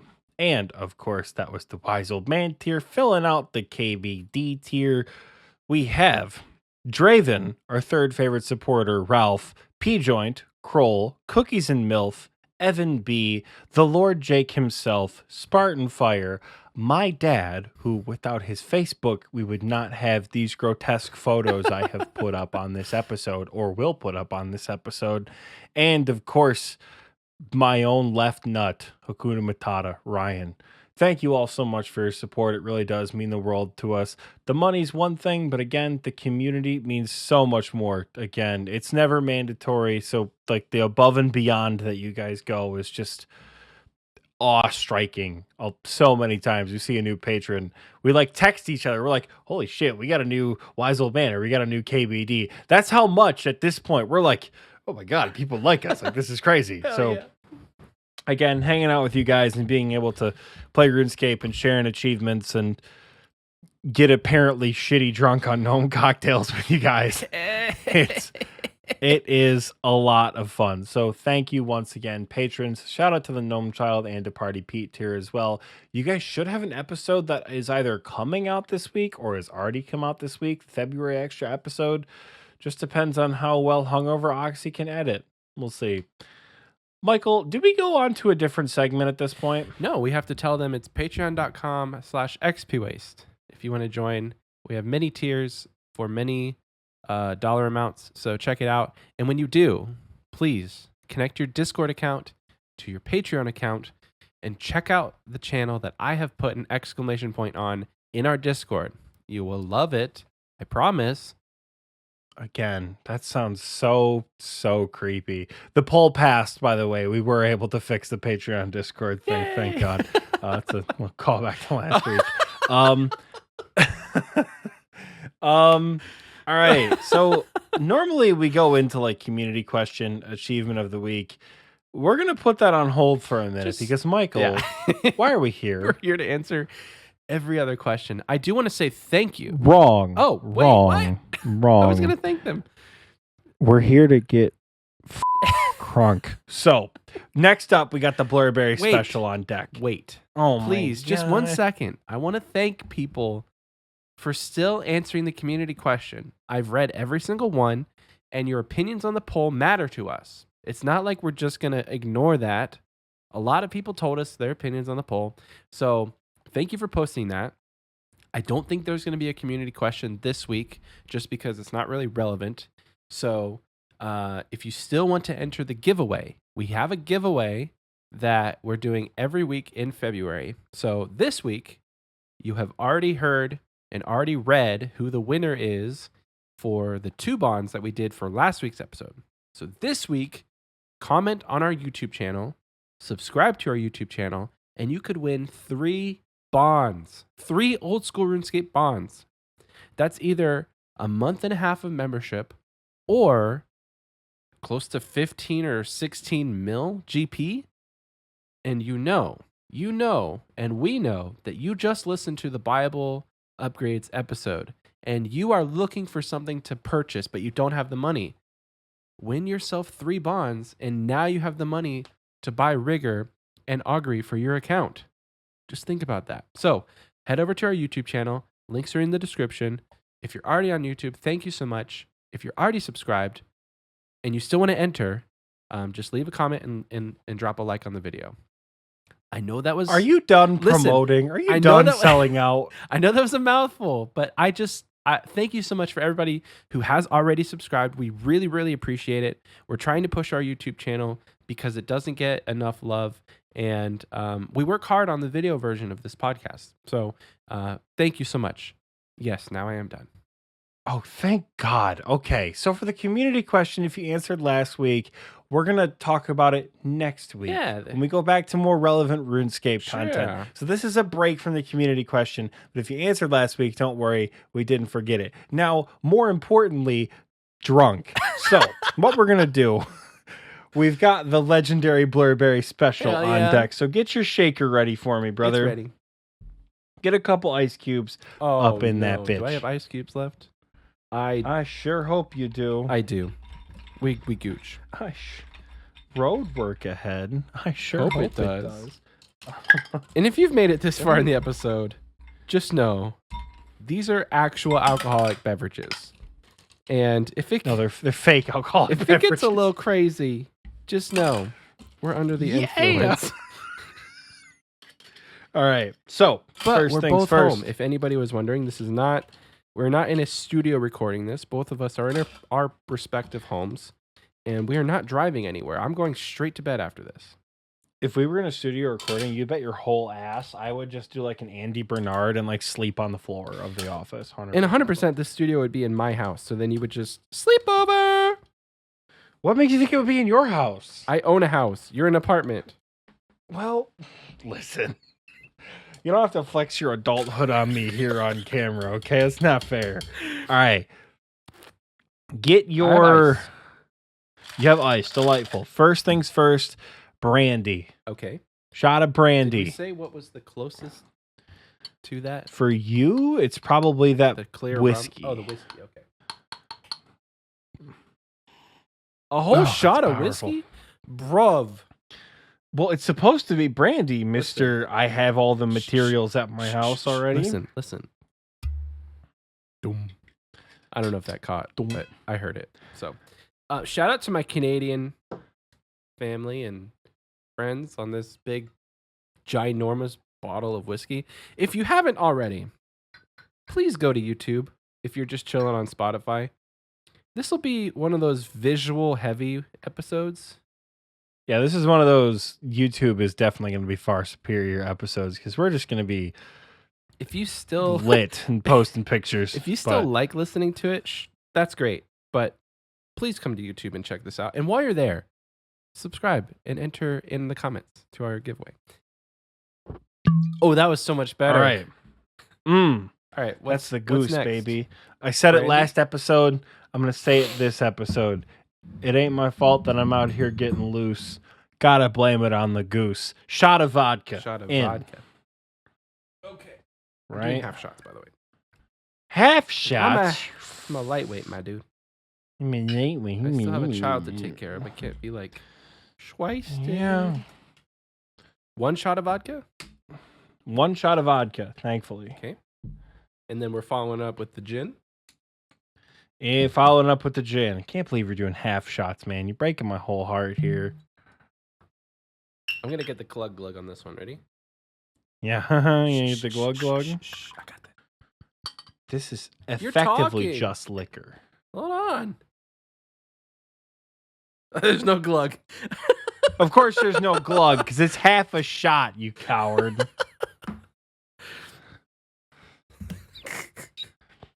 You, oh my God.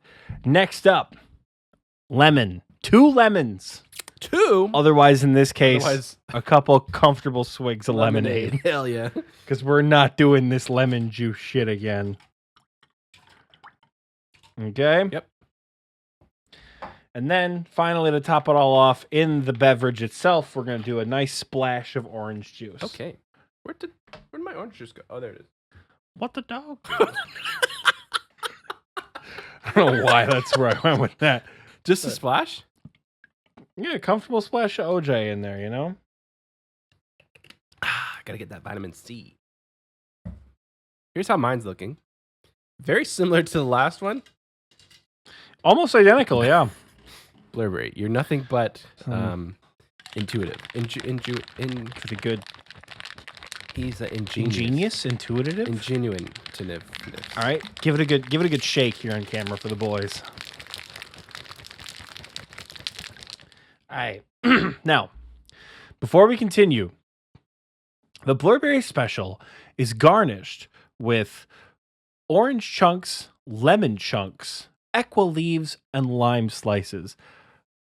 Who chunks a lemon? I don't know which one of you sick bastards does that. So we're not going to do that, right? Michael, I'm gonna chunk a lemon. you're going to slice a lemon. I'm gonna chunk this lemon. No, slice it. I'm telling you, chunking just this trust lemon, me. brother. Just trust me. Bro, I'm chunking it. All right, yours is gonna look like a poor man's Blurberry. Fellas, he ain't ready for this. I was gonna say before you just out of nowhere we're like, I'm just gonna do whatever. Don't chunk your shit, right? Yeah. You're gonna feel. You're gonna understand why here in a minute. Why? Because don't chunk it. Slice it. Oh. Give it that good tritone, baby. But you want it inside. You want it muddled in the drink. But it's about Let it style. go. So A many single chunk of copyright- lemon ain't gonna do much as opposed to the style. Okay. You wanna know why? Because there's 3 different kinds of liquor in this drink. It's half my orange that I'll eat tomorrow. I messed up big time. I bought 2 whole lemons, 2 whole limes, and 2 whole oranges. When I knew Same. damn well I'm going to use a slice from each. 1 slice. Bro, I pre-sliced everything. Look at me. Wow, look at I'm like the Iron Chef out here. This is It's great. the only type of iron Oxy actual play is Iron Chef. You're damn right, Iron Chef. All right, you ready to give this a good pour? No, I'm still still chunking my lemon because Blurberry said to. I'm going to show you on my knife how these are chunked. I'm going to show it to the camera real quick. Chunked lemon. All right. Just like in game. And now, okay, garnish Garnish. with the old lemon slice. Is there bay leaves in this too? It's a lime slice and a bay leaf, yes, or an equa leaf as game goes. Okay.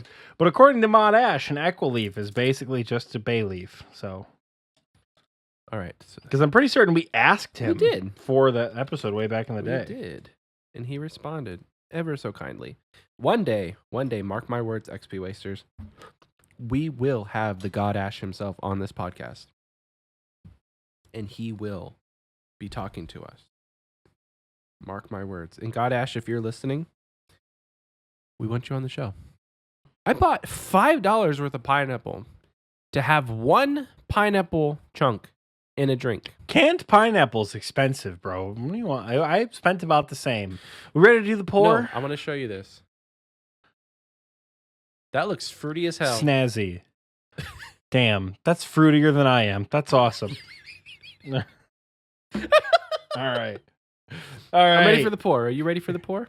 Let's give it the pour, baby. To blurberry. To blurberry. Let's go. Oh, frick. I got to get it on microphone. That smells delightful, actually. I think the alcohol that I have is also delightful, even though it's not in the recipe. Psh.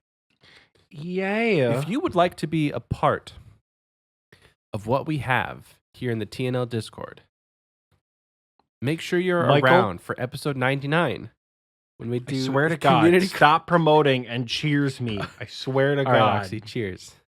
Ding. Woo. You didn't cheers. Oh, well.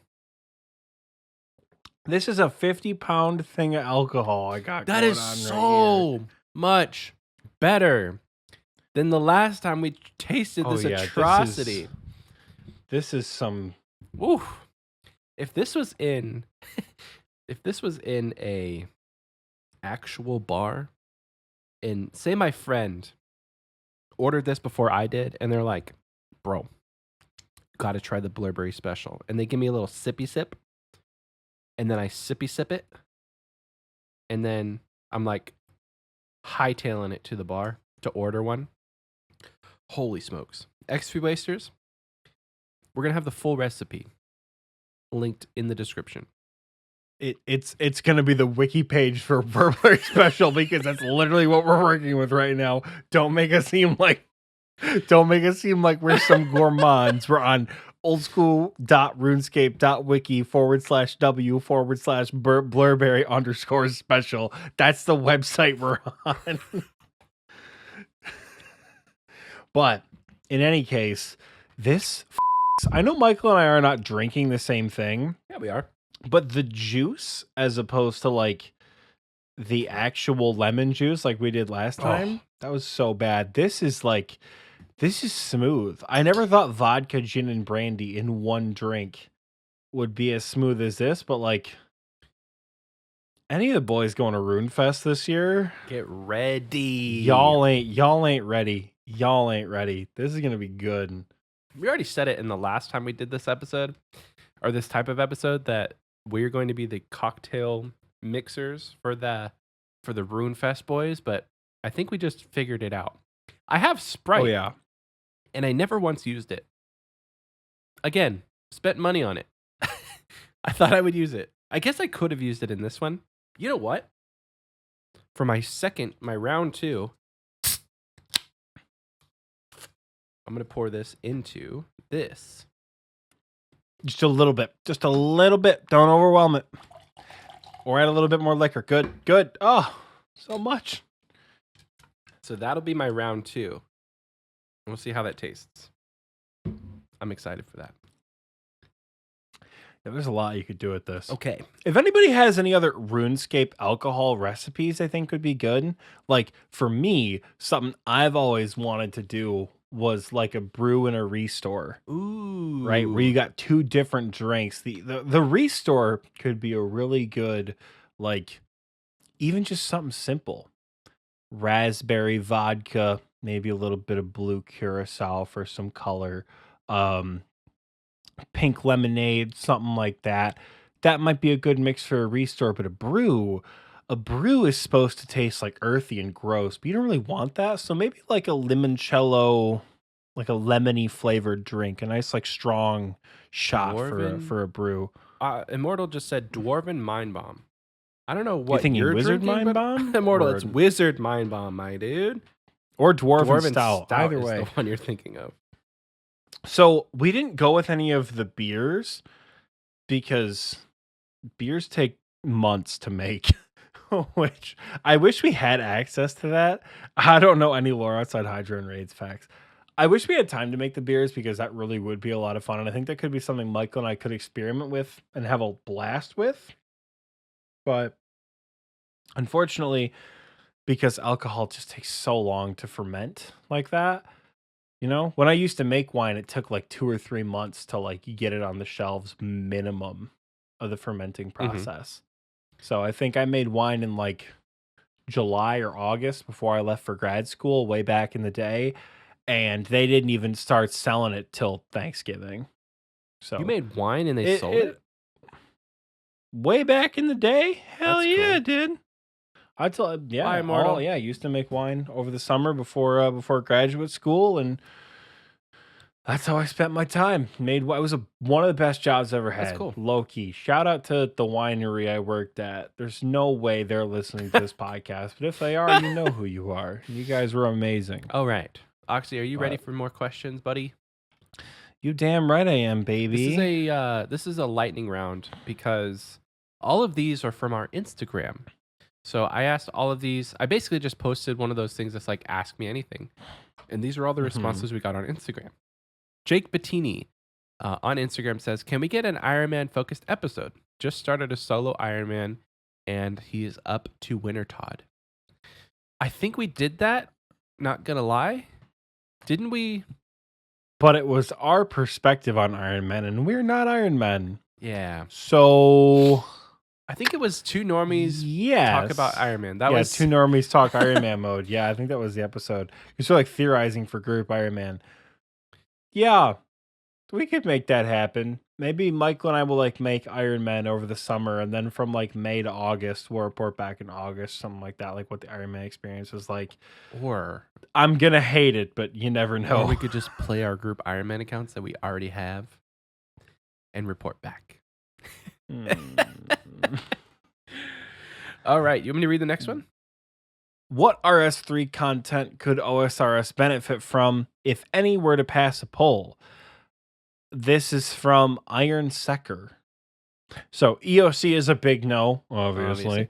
AFK, low experience training is welcome. I don't know if that means like never log. God Wars Dungeon 2, sure. World events with Sarah versus Zammy.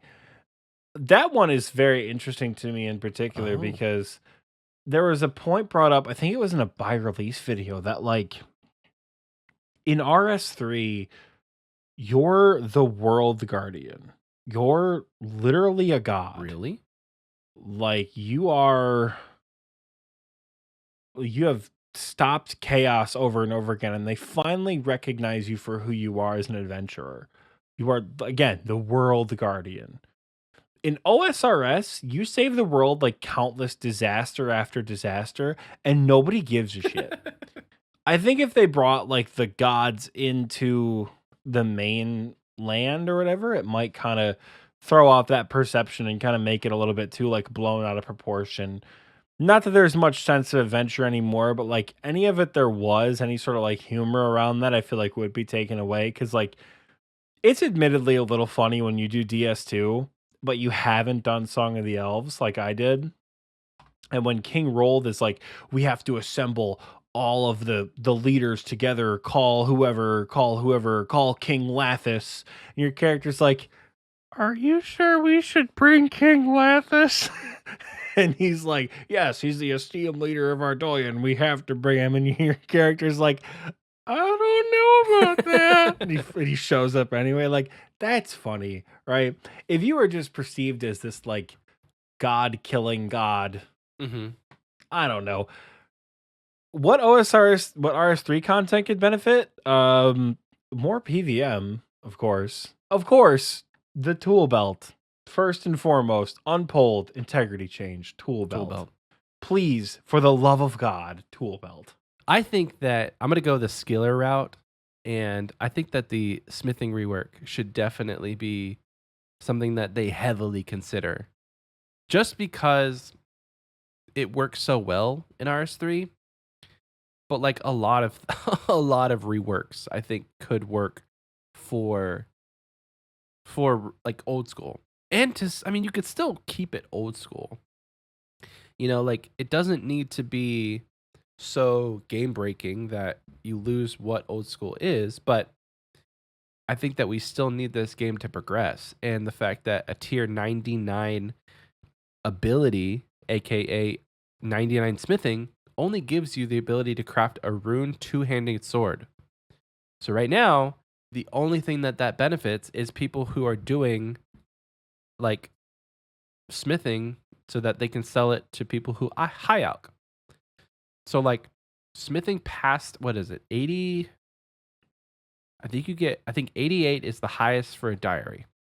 So effectively, you could. No, it's 91 for a diary. Okay, so even then, so the highest requirement for a diary is 91. So realistically, a +5 boost, you're only training to what, 86, and then you're done. Like nothing after 86 is worth training the skill unless you're an Iron Man or some free-to-play locked account that's such a snowflake that you need 99 smithing. So I think you could benefit from a lot of the integrity changes that they made, as well as some of the, dare I say, new skills that they introduced. I think that OSRS could benefit from a new skill. It has 100% to make sense. But I think that the community is at a point now where a new skill could bring a lot of life into the game. Because what new things have we gotten in the last 2 years? It's really just like raids and leagues. If we're being honest, like maybe there's a couple new quests with bosses sprinkled in, but a new skill. Say master level quests, new PVM, new skilling. Don't come at me, Oxie. I'm just saying a new skill could really revolutionize all aspects, early, mid, late, and end game. So you never know. Next question actually comes from my lovely wife. The question is simply, Buddy the Elf, what's your favorite color? She's so cute. Blue. I think my favorite color is green. Thank you. Thank you for that question. Lise, you're queen. Michael, you got the next question too. Okay. From the Flying Dingo. If cars were legal or existed in Gielinor, what would you drive? I love this question. I would drive a big green Chevy Suburban. Only because I used to drive a big green Chevy Suburban. We called her the Bird. She was an absolute tank. I loved her to death. She died at like 270,000 miles. Her brake lines went out in my driveway. And thank God they went out in my driveway and not on like I-94 going to work. But like, yeah, we knew that car just had to be towed and gotten rid of at that point because $270K, it's hard to justify that. I would drive a big Chevy Suburban. That's a lot of miles. Or a Mercury Grand Marquis. And I'll put a picture of a Mercury Grand Marquis up. Those thick ass cars were like boats. Oh, that's what I drove in high school. Wow. That was good. I think he was expecting like a sports car answer. And my ass is like, I'm going to drive a grandma car. I'm going to drive a grandma car all over Gielinor. And it's going to have the trunk space to fit all my shit in it. Yeah. It's going to be great. I could probably fit General Garage Door himself in my trunk. That's how big the trunk is on the Grand Marquis. Wow. What about you, Michael? What are you driving? One of my favorite old cars is the Volkswagen Bug. I think they're just like such a unique shape. I really want one. I'm going to get one day. It's going to be my like fun project car, work on it. And other than that, I mean, Subarus for me are just reliable. So like probably an old Outback or something. And I don't know why you would want to drive a car in RuneScape. I'm just trying to think of the ramifications of like showing up to chambers in your Volkswagen Bug and like just running over Mutadial. I think that could be a good mechanic, but that's also like murder. But we do a lot of murdering in this game, so I don't know. It's just there's a whole skill dedicated to murder, so that's not really a good excuse. I don't really know. It's just like, you know how easy Turiel boosting would be, or Turiel skipping, either one of those would be. You hop in the back of your Volkswagen Bug or your Subaru or your Chevy Suburban. You got 50 Cent playing in the background. Go, and then you got the fucking like splatter spree as you're doing donuts and Lumbridge, just ripping through goblins. Turiel's like, good job, dude. Task done. You drive over to the chicken pen. You do a couple donuts in there. Run over every chicken in the area. No fences. Drive over to spiders. You just run them all over. No. It would make early game my transport gosh. so much easier. No more Walkman mode for me. I'm just gonna truck through White Wolf Mountain. Would you have the run mechanic with your car though? Like, would you be in third gear and then when you run out of run energy in game, like you're down to first gear and your top speed is like 10 miles an hour? That would suck. That would suck so That would bad. be so bad. That'd be so Run bad. out of Chris like gas. runs out of Yeah. gas at one point. And then instead of stamina potions, you just have potions of gasoline. You're like, so a vial of petroleum, and they're like, yes, But don't that's exactly what this don't is. drink it. Don't drink this. Flying Dingo, thank you for that question. That was so fun. Moving on. Yeah, This is from our good friend of the clan. Jamie. She asks, what's your least most favorite OSRS activity and IRL activity? Wow, getting deep. She may be asking separately. Yeah. But I'm gonna combine them together. So what's my most favorite activity I can do in OSRS and in game? It's not Slayer because genocide is not one of my favorite activities, unfortunately. Oh, I see where you're going with this. I honestly, I'm gonna say I cooking. gotta say, you son of a bitch. Just cut me off mid-sentence. That's fine. No, Guess I'll I go was fuck guessing myself. what yours was. Well, Michael took mine, so I guess No, I'll say it's not attack. mine. I'm saying I knew what yours was. Anyway, oh my go ahead. God. Redo it. Well, all right. If it's not cooking, then it's either fishing or attack. Because Oh. I love fishing. It's so much fun. Some of my most favorite moments over the summer are when I can go up north and it's my time to just be away from people. Because when we go up north, we rent like 6 or 7 cabins on a big resort. And it's my like entire mom's side of the family, which, side note, resort, strong term for northern Michigan. When you hear resort, you think like Sandals, Jamaica. If you're from the Midwest and you hear cabin resort on a lake, you know what I'm talking about. They're cabins that have like 2 bedrooms, no heat, janky appliances. They were built in the 80s and just like not renovated since. So it's been like 45 years. They've just been going like this. They're really rustic, beautiful, right? Going fishing, then it's my perfect time. I listen to brand new music every year. I'm like, let's go on the indie playlist and see what I can listen to. I do fishing, I catch fish, I release fish. It's great. I love, if it's not cooking as my like, this is my favorite thing to do in game and IRL, it's fishing. Because I've always really liked fishing. Catherby is one of my favorite cities. The music track Fishing that's from Catherby is one of my favorite, if Wow. not my favorite music track in the whole game. It's very soft, it's very nostalgic, it's very chill. Fishing sucks. Getting 11K an hour fishing sharks in Catherby, not what I want to do when going for an achievement diary. So there are more efficient ways to fish with barb fishing or temporos or 3-ticking or whatever. But if I'm ever just trying to like mad chill, nothing makes me happier than just like grabbing a harpoon and chilling, specifically in Catherby. I know the fishing guild gives the invisible boost. I don't give a shit. That's my logic behind it.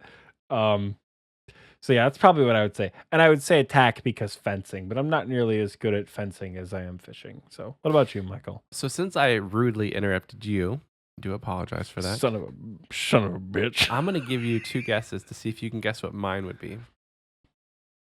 I'm gonna say crafting. You know me so well. It's crafting. You don't even need 2 guesses. 100% crafting. I have talked about it many, many times on this show, but I just love getting my hands dirty, making things. I want to learn how to blacksmith. I already know how to make stuff with leather. I would love to learn and hone my craft at woodworking. So like just the crafting skill in general. I don't even know if I have a second favorite because I don't really love to cook in real life. It kind of stresses me out. Oh, I can't wait to cook for you guys at RuneFest. It's gonna For be some great. people, it's like it's their happy place. For me, I'm just like, crap, I'm hungry. what can I put in the microwave or the air fryer. So I love cooking in game. I'm nostalgic for cooking in game. I don't love it. It's kind of a boring skill to train. So I don't know that I have a second one. I mean, I'm not into hunting, so hunter's off the table. I don't know. I've never mined anything. I've never really. I mean, smithing is probably the closest second. But it's all worked into one, crafting and smithing. So, but if we're picking least favorites, least favorite. Okay. Like if we're talking least favorites, my least favorite skill hands down is mining. I hate that skill more than anything in the whole fucking world. I've never even held a pickaxe in my entire, maybe once at like a hardware store as a joke, made like a Steve reference from Minecraft. I've never used a pickaxe. That would probably be terrible IRL. Again, I'm not including Slayer because I don't like hurting people or creatures. So Slayer would be really horrible for me IRL. You know, I have a lot of violent hobbies like fencing, but I don't like to do violent things. I'm not in shape, so agility would probably suck. Oh, yeah. Agility would suck in real life so much. If you said, hey, climb up to the top of this roof with your fear of heights and just generally out of shape ass and jump from rooftop to rooftop, no, I'm done. That's a no from me, dog. I'm sorry. I'm out. That's a hard pass. Other skills, I'm not even going to include rune crafting. I'm super average at a lot of things. I'm a 25-year-old white boy. I scream average everywhere. I got about base 50s in these skills IRL. Base 50 herb lore makes a bitchin' blurberry special. Base 50 farming can grow not one, but 2 tomato plants and a planter full of marigolds all summer and not kill them for the first time ever. So proud of you. Base 50 construction can build a really bad planter that got moldy and killed all the plants inside of it. Because so you're mid game. I've never IRL. built it. I am hard mid game IRL. I have maybe 30 strength. I have a pretty high range level because of shooting. Oxie, wait, this could be a fun question. You're going off. This could be either way. Mining would be terrible, but I think agility would be worse. What about you, Michael? I'm gonna get some flack for this, but like, I don't like the idea of pulling weeds and like farming. To me, just doesn't sound fun IRL. But it's a heck of a lot of fun in game. But that also being said, like just growing plants, that could be a lot of fun. My wife she's like really into plants. And I think we had some seedlings at some point, but like, I don't know. It's a 50-50 on that one. Some other ones that I think I would really like, just the whole idea of camping goes really well with like fishing, wood cutting, and fire making. That's just like camping IRL. So it's just camping. What's your camping level? Well, what's your that whole like right hand column of the skills tab is just camping. That's my new nickname for mining, smithing, fishing, cooking, fire making, wood cutting, Fishing and farming. and cooking. It's just camping. Yes. That's the whole thing. It's just camping. Or like pioneer life. What's your pioneer life level? What's your homestead level? It's a pioneer's life. Homestead level. What's your homestead level? Get out of my podcast. Jamie, thank you so much for this question. It was fun. And we love you. So the next question from D. Whitey. Any plans on having someone from the CC as a guest during the episode? Are you asking this because you want to be in the podcast? I don't know. Or are you asking this because we've tried to have guests on the episode before and audio is just a bitch? Shout out to Scape Caution, who's been rolling with us since way before day one, who was just like, yeah, the audio sucks, don't release it. Hopefully we'll have Scape back on the show sometime soon. We need to, the time difference is a bitch. It really is. We need to get that sorted out. But we record late anyway nowadays, so like I'm pretty sure we could just send it It's 12:40. It's 12:40. I'm no wizard's mind bomb and half a blurberry specialty. I gotta refill my glass. Anything goes at this point, I boys. gotta refill the glass here, boys. And this is the one with Sprite. But yeah, yes, we're certainly not opposed to having CC members in. The one thing we've always tried to do as a podcast is not make our show sound like an uncut Discord call. Which, when we have other people on, Michael and I actually take a lot of time to like think of questions and like think of a direction for the episode. I think the Mighty episode we did a couple months ago at this point, was one of our most like planned episodes we've had in a long time. Because when we're bringing someone else on, we listen to other podcasts and sometimes they have guests and it's just sort of like them hanging out, which is cool, but I don't feel as engaged, right? I don't feel as like, oh, they're talking to me. Oh, they've got me in mind. Yeah. Right?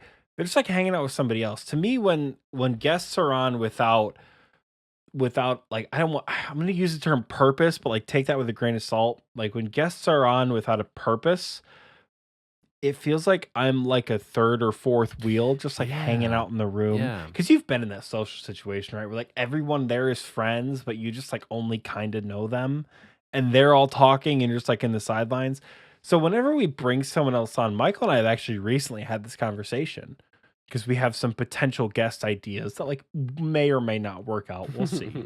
Of like, what do we want to ask these people? Right. What do we want to have the podcast be directed towards? So like it has a point, you know, we're never opposed to bringing people from the CC in, but Michael and I have to do a lot of very like strict and awkward filtering because we love our CC members. And it's one of the reasons I don't stream a ton anymore is because I prefer hanging out with the people in the CC in voice chat. Like if there's anywhere from 2 to 5 people in VC, like I know who they are, and I'm like, maybe I should stream. I'm not going to. I'm just going to hang out with them. Like I don't want to go live when they're who I want to hang out with. That's stupid, right? Like it's almost the same vibe whenever it can be completely different because a lot of people stream to like do it as a job and you know you're building your community but like you're trying to make money. I don't think Oxie or I really care to make money with streaming. I know I don't. It's just kind of like but I'm like please don't subscribe. If you do it's great. I appreciate the thought and the money that you're trying to give me, but I'm not streaming as a job.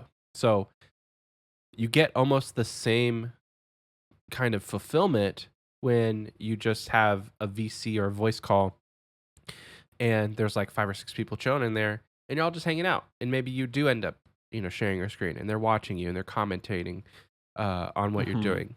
So going back to the actual question though, when we do have a guest, like I think Oxie mentioned this, but it really revolves around a theme. And usually that theme is their career, what they're doing in game, what they're doing in their life. Like we've had 2 guests. Their relationship with RuneScape, like how that came about. Yeah, we've had 2 guests and both are prominent RuneScape streamers and content creators. So like anybody that we bring on in the future is either it's going to be a theme for the episode or it's somebody that you guys may not know and we're trying to help with their sort of exposure because we like them. Like with Mathis and with Mighty, like they're not big prominent members of our community, but we like them. It's so funny because in the domains that they're in, they're so much more popular than we are. Yes. Compared to either one of you or I, Mathis is a huge streamer. Mathis pulls like 30, 40 people per stream. He's got good content. Yeah. He's got a great voice. Endgame Iron Man. The Godfather of Rune Talk, Mighty, pumps out like 3 videos a day. The man is always on my For You page. Yeah.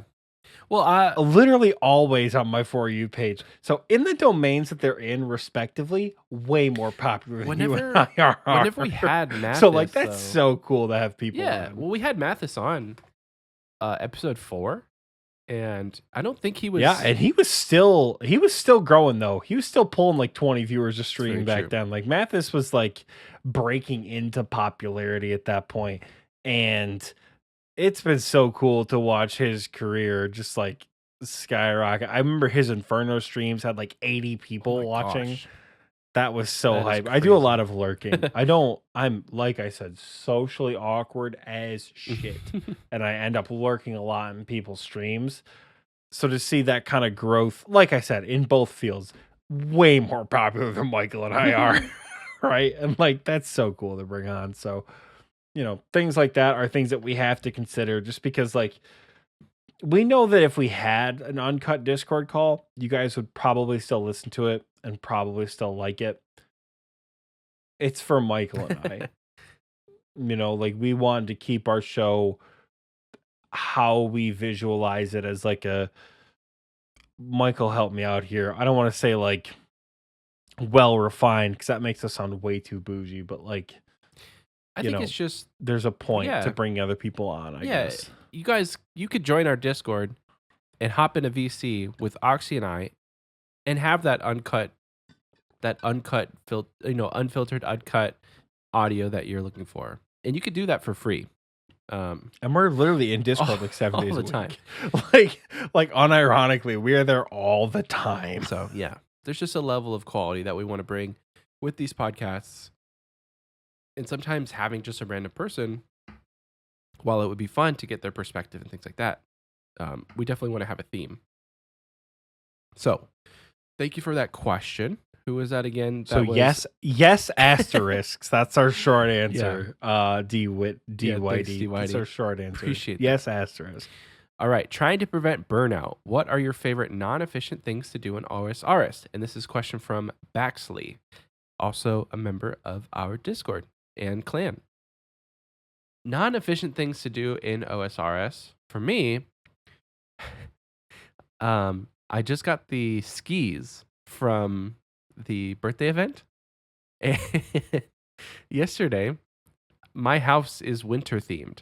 And so I have this massive yard with a bunch of open space, and I was just skiing around my house. I went on a rooftop course in Al Kharid, and I was skiing through the agility course. I also was skiing around the lobby in the gauntlet using Venge Other on people going in. And people were like, TY King, TY. What a king, dude. He's avenging other, bro. What a king. So it's just silly things like that.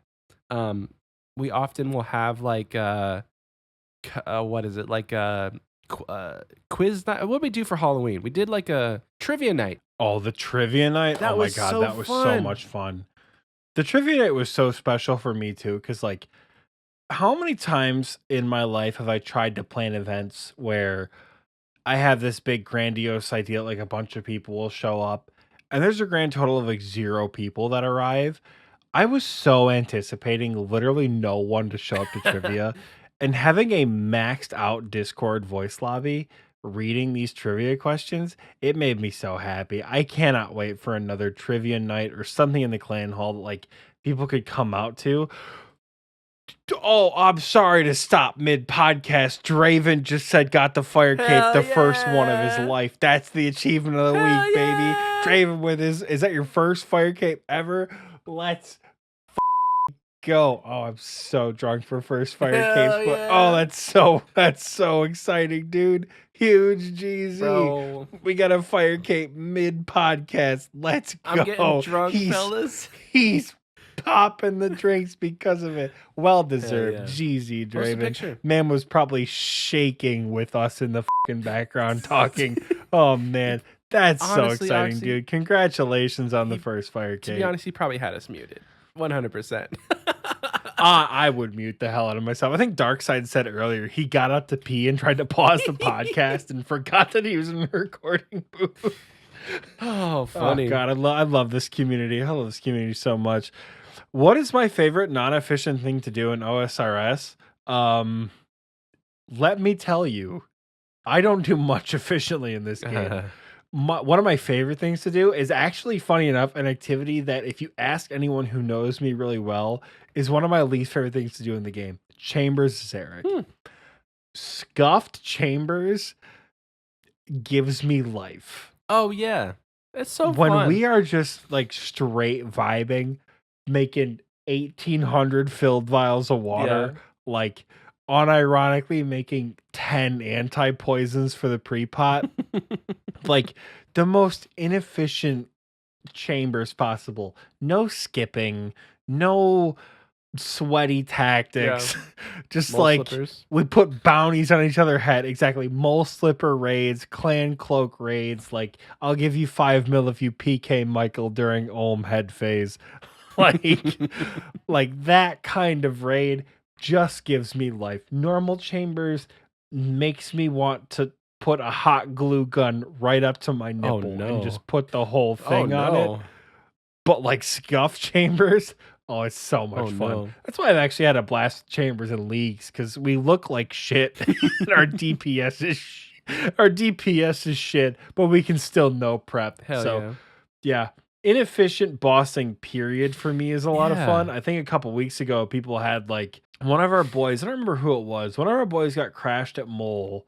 Oh, and like 6 members of the clan went out and just like started flexing on the crasher. They brought like cannons and shit. And it was just like, wasn't it the most like I don't remember who it Thailand was. that got crashed. It may have been T-Pace. Yeah, the most inefficient bossing possible with other people.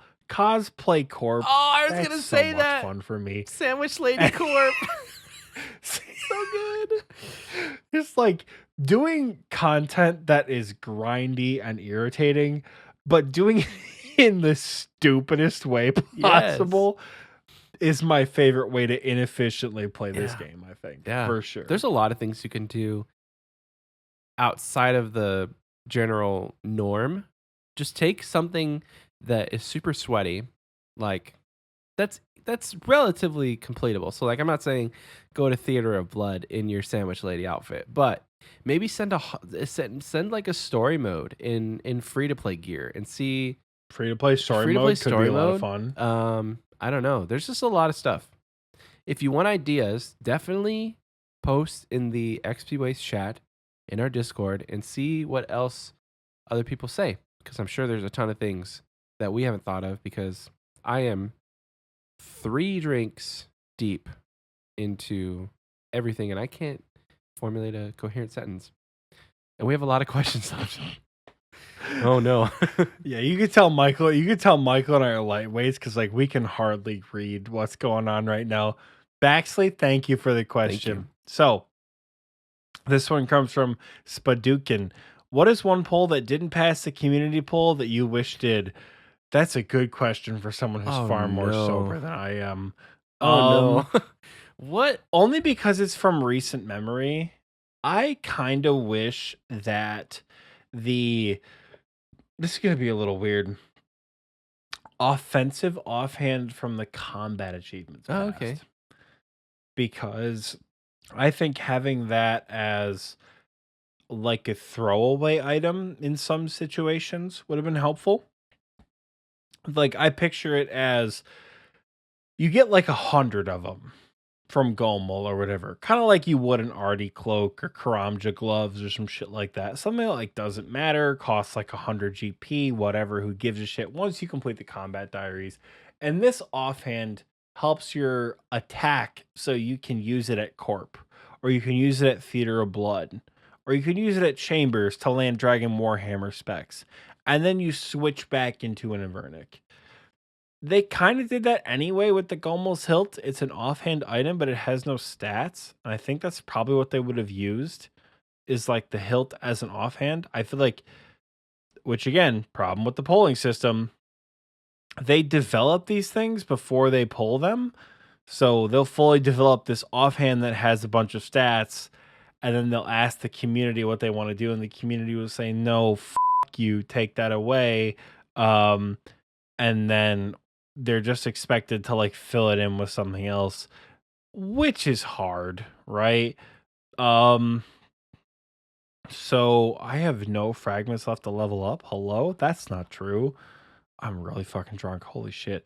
Um, I wish the offhand would have passed as like a little extra additive for PVM content Mhm. that you could just drop like a salve amulet.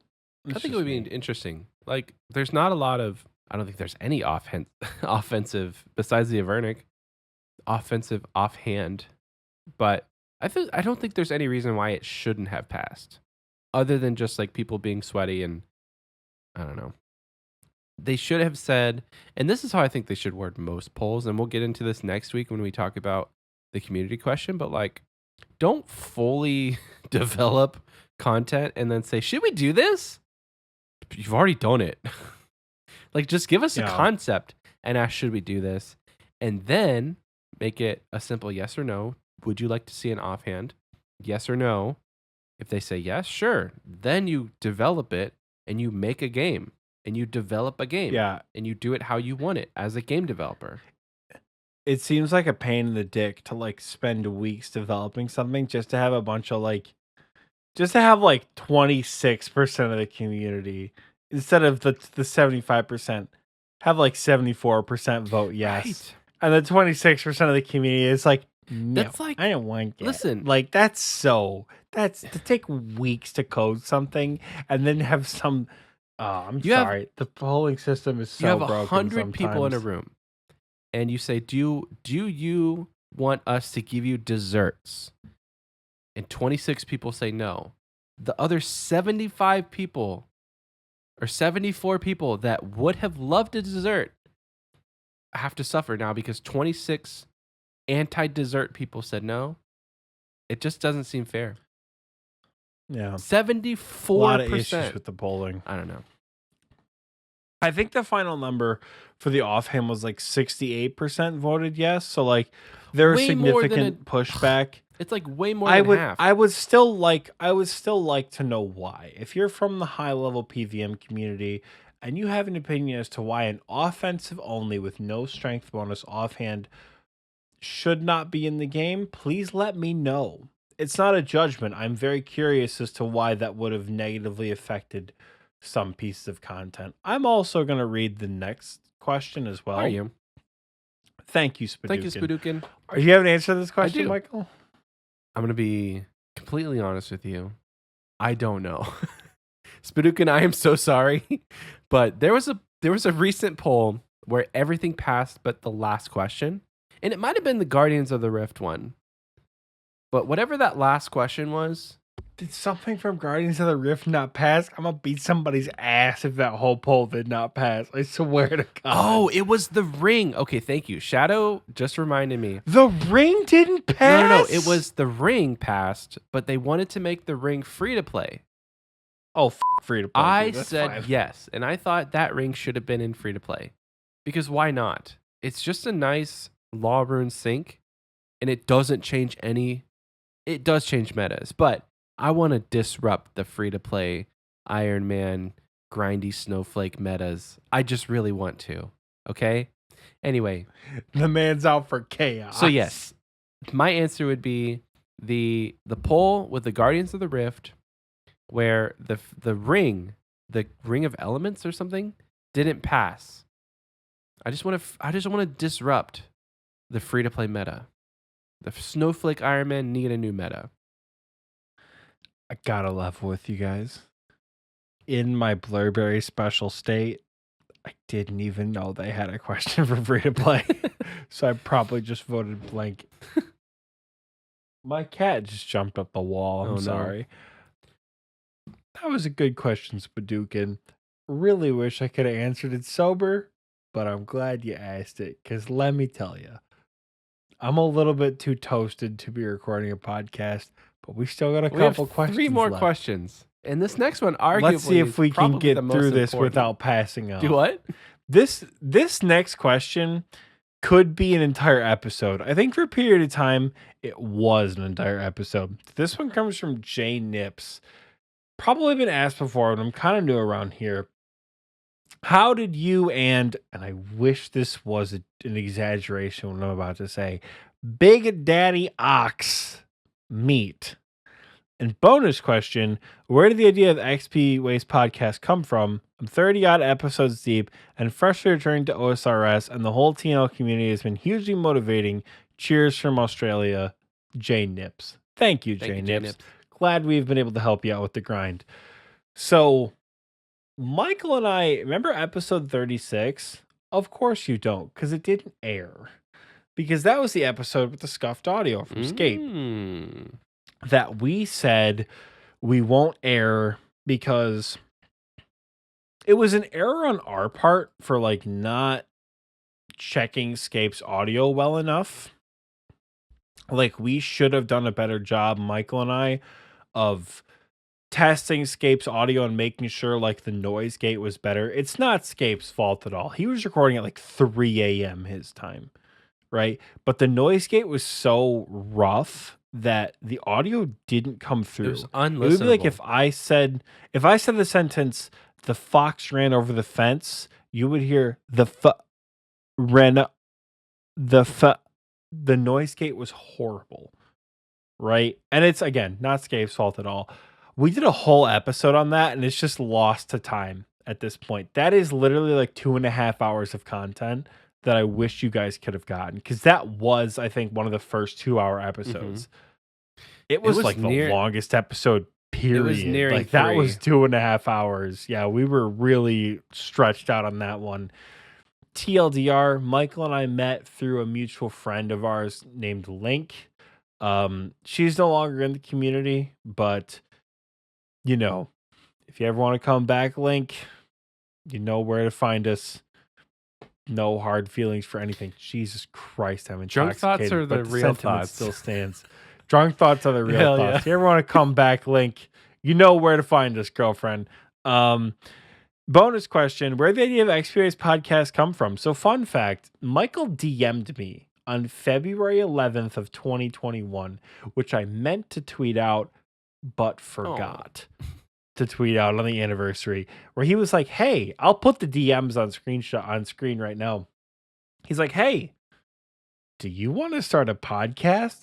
And my ass, in the middle of playing Ark Survival Evolved, having only listened to a couple episodes of Call Her Daddy, a sex podcast, was like, yeah, sure, why not? And that's how this whole thing kind of took off. I had a lot of questions of like, how does podcasting work? And Michael was just like, oh, we'll use Audacity to record everything. I don't think I've used Audacity beyond that period of like testing it before XP Waste. Like we had a lot of grand ideas, and it's actually so funny because if you look on screen now and you see the messages, one of Michael's first points is like, hey, we should have Mathis on as an interview. And that actually worked out really well. And a lot of the things you'll see on screen right now in the DMs are things that we do. Where like we have a fun question, we go over account progress, we go over the news post. I don't know where Michael got this idea, but all the credit has to go to him because I was trying to get Wyvern Milk at the time. I wasn't even playing old school Runescape when he sent me these DMs. I remember it vividly. It's one of those flashbulb memories. I was on Scorched Earth. That's hilarious. Irrelevant to old school. And he was like, yeah, sure. Guess I'll make a podcast. That's awesome. So I guess I would say I'm like level 3 tipsy. I'm nearing drunk. Maybe if I finish off the rest of this blurberry. I'm like a solid tier 7 I'll drunk be there right now, boys. Gotta level with you. But I think I'm coherent enough to give you some of the backstory that I remember. So it all started when I was training for a new thing that we were doing at my job. And part of that was to make a creative presentation outlining everything we had just learned. And so I had been listening to a ton of podcasts over the last couple of years because most of my job is just driving around and I have 8 to 10 hours of just time during the day to listen to podcasts. So I'm listening to Joe Rogan, I'm listening to 99% Invisible, I'm listening to like D&D podcasts. I try to find a RuneScape podcast and there's like almost none. I think at that point, we didn't even have tryhards, and the Wilderness podcast was the largest RuneScape podcast. There was a podcast called like the OSRS Weekly, but I kid you not, it literally sounded like 3 guys recording from their like Turtle Beach headsets in a Discord call. No, and this is no shame to the OSRS Weekly. It was a very old podcast, and they may still be posting. I don't know. Anyway, I've been looking for podcasts to listen to, and then I had to make this presentation. So I was like, oh, I'll just make a short little podcast outlining everything I learned. And I made like a 5-minute little segment where I had transitions, I had fake advertisements, I had all that stuff. So I had that in the back of my mind. And then I'm driving around and I'm like, so there's no RuneScape podcasts. I just had a ton of fun making this fake podcast. I want to make a podcast. And so that idea got me thinking about like, what would I want to do? Would I want to talk about the news? Would I want to make it incorporated? Would I want to incorporate like other games because I'm a pretty inefficient player? So all of this kind of just spiraled into a DM to Oxie, because at the time he was one of like the only other major content creators that I was really close with. Major's a strong word, brother. In my friend group, Major is a Oxie, strong word. in my friend group of like 6 of us, you're the only other person with like any sort of Twitch streaming, nice microphone, has a consistent schedule, loves this game, that kind of stuff. So like, I'm like, Yeah. I really like Oxie. I feel like we could vibe. We do vibe in VC. So like, I'm gonna reach out to him and ask him. And so I sent him this long DM with all of the things that I had thought of. In that first couple DMs that we were going back and forth, like I had thought of like 10 episodes and the titles and like the content that we were going to do. And subsequently we went through all of it. And then at that point we're like, it's By the time we got to episode 11, Michael and I were like, it's like, what do we 5 do minutes for before we record? What are we going to talk about? some of our most popular episodes have come from like completely on a whim. Like I remember the mid-game episode, one of our most popular. I was sitting on the bed of my mom's spare room in her apartment, and I was like, what if we talk about mid-game upgrades? Because I gotta level with you, I have no clue what we're gonna talk about this week. And Michael's like, that's a great idea, because I also have no idea what to talk about. And I think we spent like maybe 2 hours each thinking of good upgrades, and that became one of our like foundational, like cornerstone episodes of who we are as a podcast. So like once we got through what Michael had planned, we've just been freeballing it ever since. I had a whole book also of like fun questions that I had thought out, and that lasted about 5 or 6 weeks.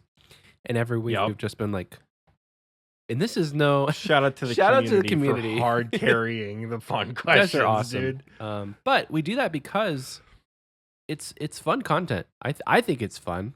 I mean, we have the same structure for each episode. There may come a point in time where we don't do fun questions, or we don't, things evolve. You give me that face, but like you have to evolve and you have to change to stay relevant. And maybe we've exhausted every single thing that could become a fun question. At that point, it just becomes an obligation. I never want to do anything on this show because it's an obligation. If there's a week that we are recording and we're like, man, I'm just not feeling anything, there's no really fun question, maybe we don't do it, and it's okay. We haven't talked about that, and that's like it's a pretty in-depth thing. But anyway, As you say, we're getting real drunk deep thoughts for are the real what thoughts. What is effectively a fun question episode. We're getting real deep here. So that's the idea. It just came because we're filling a need. And not to say that the current like old school RuneScape or RuneScape podcasts were not good enough. They're great. Shout out to Tryhards. Shout out to Boonbape. Shout out to Wilderness. I don't know of many other ones. I mean, there's like Bank Standing, but they have a platform. Bank standing is an entirely different Yeah. animal. Bank standing comes from like 500,000 collective YouTube subscribers who can bring like whoever the hell they want on to talk about OSRS. That's like a different level of OSRS podcasting. You got By Release and Iron Main on the same show. That's a different level of podcasting. There's also, I mean, there's a couple bigger name podcasts. Like there's one, it's just the Sebe cast, yeah. He's got ton of stuff, guests, dude. Guests like he's like the Joe Rogan of RuneScape. Like he just has guests after guests, and they're all so good. But there's also one with like Mint Mad Cow, Sea Engineer, a cold one. They do a podcast as well. I don't know how. I know Rice Cup has one too. Yeah. I don't know how often. There's a lot of OSRS podcasts that are built off of like YouTube communities, which is a great way to grow in streaming, no doubt, no shame. Shout out to the Wilderness Podcast. I think it was probably Dills who messaged me on Twitter one day asking about like a collaboration way back in like September, late August, early September.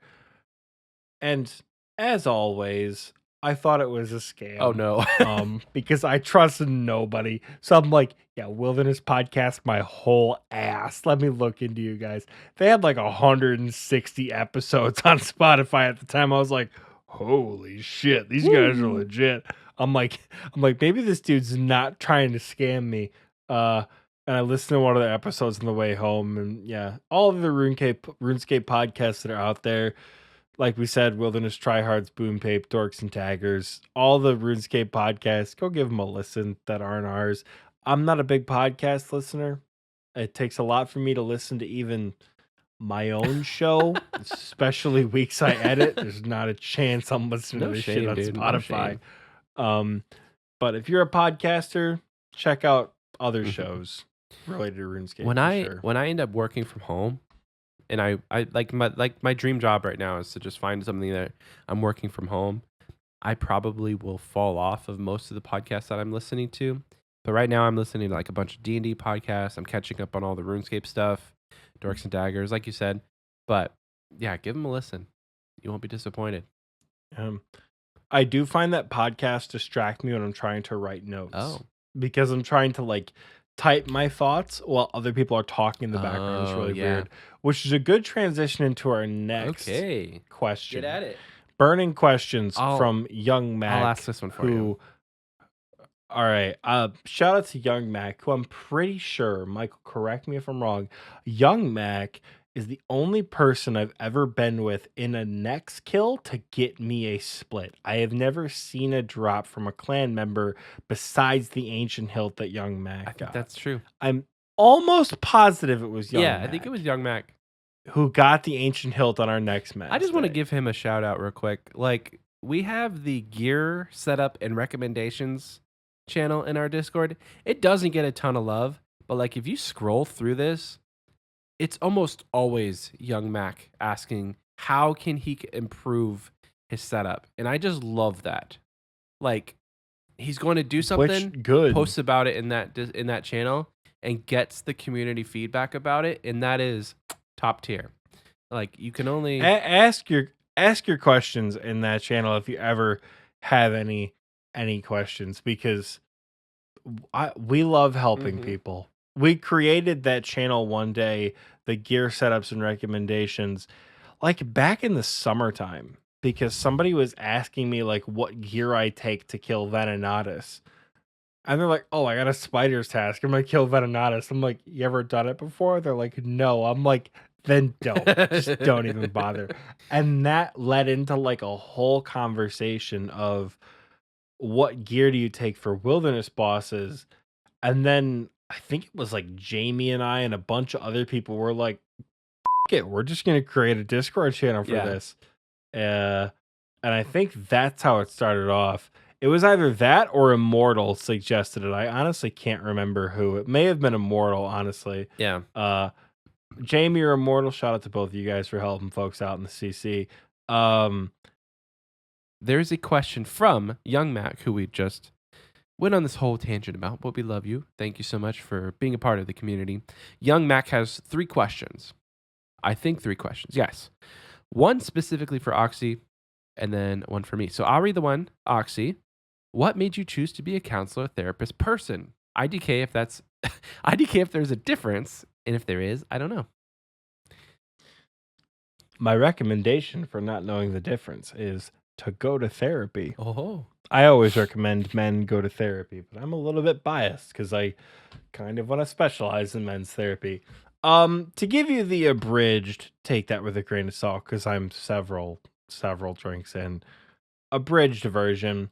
I wanted to be pre-med for a while. Originally, I wanted to be zoology in college.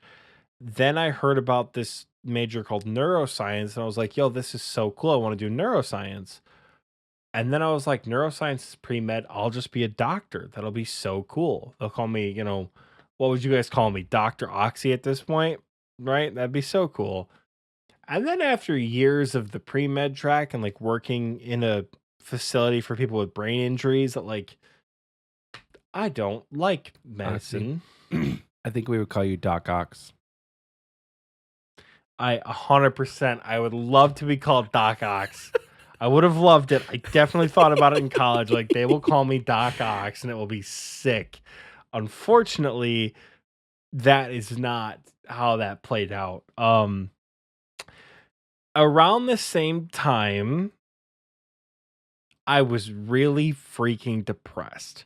Which sounds like a meme, but let me tell you, it wasn't. And I had found a mental health awareness group that I'm like, sure, I'll go. That sounds fun. Mental health is important. My sister has mental health problems. I'll go hang out with that to support her, whatever. Turns out I was a lot more depressed than I thought, let me tell you.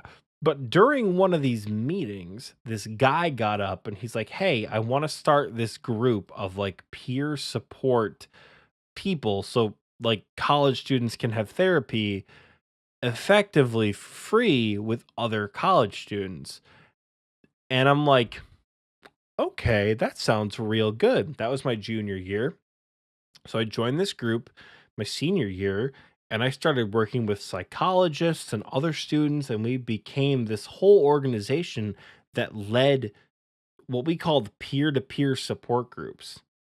And I went from a leader of a group to a director of all the leaders. I became the director of leader development. And my job was to teach other leaders how to handle these problems. So I studied the DSM a lot of like how to like what is anxiety, what is depression, what is anger, what is alcoholism, how do we look at these things, how do we recognize them, how do we talk about them with people. I contracted guest speakers to come out. We had people from what was basically like the DARE program at my undergraduate university. We had psychologists come teach us QPR. In doing this with other students and getting to know the people in my group and like learning to help people, I realized at about the same time that like, man, medicine sucks. I realized that like, wow, this peer support group thing I'm doing is amazing. And I kind of want to do this professionally forever. And that's how I got on the train of like, I think I'm going to be a therapist. And lo and behold, here we are. Let me look. 3 months away from a professional licensure as a counselor. Wow. Counselor and therapist are effectively the exact same thing. I will be getting my LLPC, which is it's limited licensed professional counselor. Some of the other distinctions are LLP, limited licensed professional psychologist, and then LMSW or LLMSW, like my sister is, limited licensed medical social worker. So we're all therapists, right? But I am a counselor therapist. TLDR, go to therapy.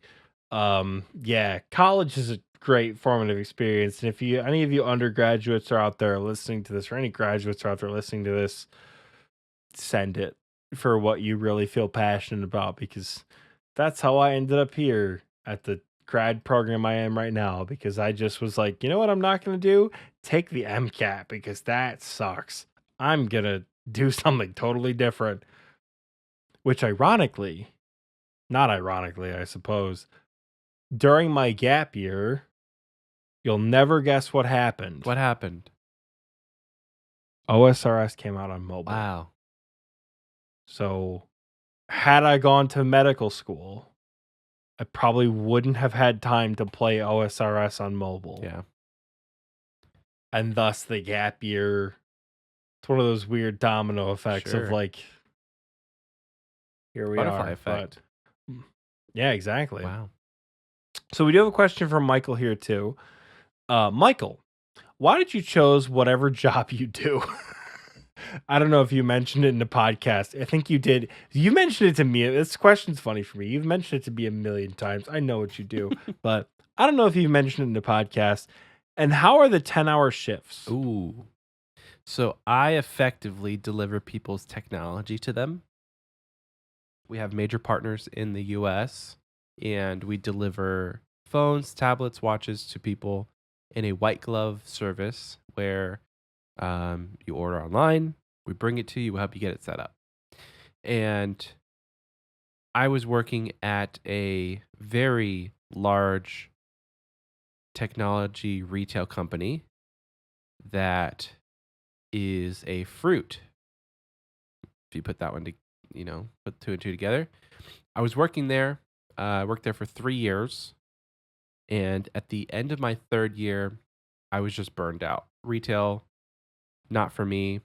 Being in a store with hundreds of people at a time, thousands of people per day, just the rustle and bustle.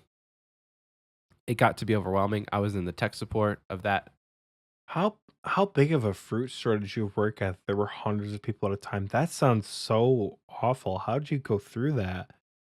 Good God, man. Yeah, it's a little tiny little fruit stand that makes major technology that everybody has in their pocket. So Good God, dude. You're a stronger man than so I. I was in the tech support of that, and I became aware that I am way too empathetic of a person to handle people's problems and not take it personally. So when somebody comes in and they broke their fruit phone and their U phone, their Me phone, their iPhone, not their iPhone. When they broke their U phone and they say, it's not working, you need to fix it. Well, you're the 70th person I've seen today, and I am just carrying all of that weight on my shoulders. And I would literally I would like end my shift. I would drive home in silence for about 40 minutes. I would come home and I would just lay in my bed and just like bask in the silence. And that was me decompressing every day after my shift. And that got to be like pretty toxic. So there was an opportunity with the company I work for now where people were getting recruited from this fruit stand. And I was like, this seems like a great opportunity. It's a startup. It's kind of scary, but it's everything that I want in this job, but like without the toxic work environment. So I've been doing this for 4.5 years. It's a great job. I'm just not a great salesman.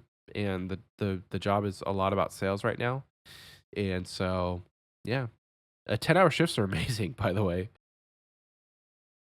If you have a job that Really? I mean, caveat to being I've not done a 10-hour shift in any other kind of position, but like for me, in 10 hours, I'm driving about 5 or 6 of that. So like in a 10-hour shift, I'm in the car probably 5 or 6 hours. So you get about like 4 odd clients per day, roughly. yeah, so like it's not terrible the amount of time that I'm actually working, and having that 3rd day off in the week is a great luxury. Like, I don't know, 10-hour shifts should be a thing if you can do it and it makes sense for the company. But having 3 days off is great. So it's just kind of like you could work 5 days, 8-hour shift. You have those extra hours at the end of your day. Or you can sacrifice 2 hours at the end of your day for 4 days and get an entire day during the week. So it's a give and take. And in this job that I'm doing now, we've worked the 5/8s and we've also worked the 4/10s. And for me, I really prefer the 4/10s because the job is so laid back and I'm driving for most of the day that like the difference between a 10-hour shift and an 8-hour shift didn't make too much difference. But like if you're working at Amazon and you're just doing like mindless conveyor belt package sorting for 10 hours a day, I can get why an 8-hour shift would feel more appealing because it's less time that you're on like the warehouse floor. So it really just depends on what you're doing. 10 hours of phone calls a day would feel very taxing, but what I do 10 hours a day is not that bad. Yeah, sounds like you got a pretty good balance for a 10-hour Yes. shift. Anything physical labor for more than like 4 hours, y'all sons of bitches are way stronger than I Yes. am. Because good God, dude, Like- I think about physical labor, I get tired. I can't. There's no 10 hours way. of staring at a You guys are way stronger than I Yeah. am. Let me tell you. 10 hours of staring at a screen for any sort of like coding job or technical support, that would be pretty taxing too.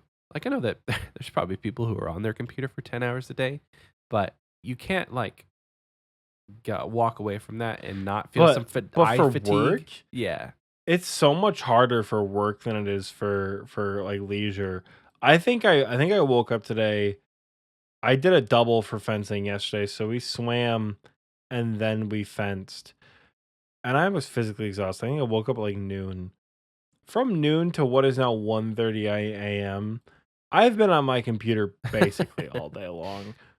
And it doesn't feel like anything taxing. But to like do work at your computer all day, man, y'all stronger human beings than I am because I think I would go crazy.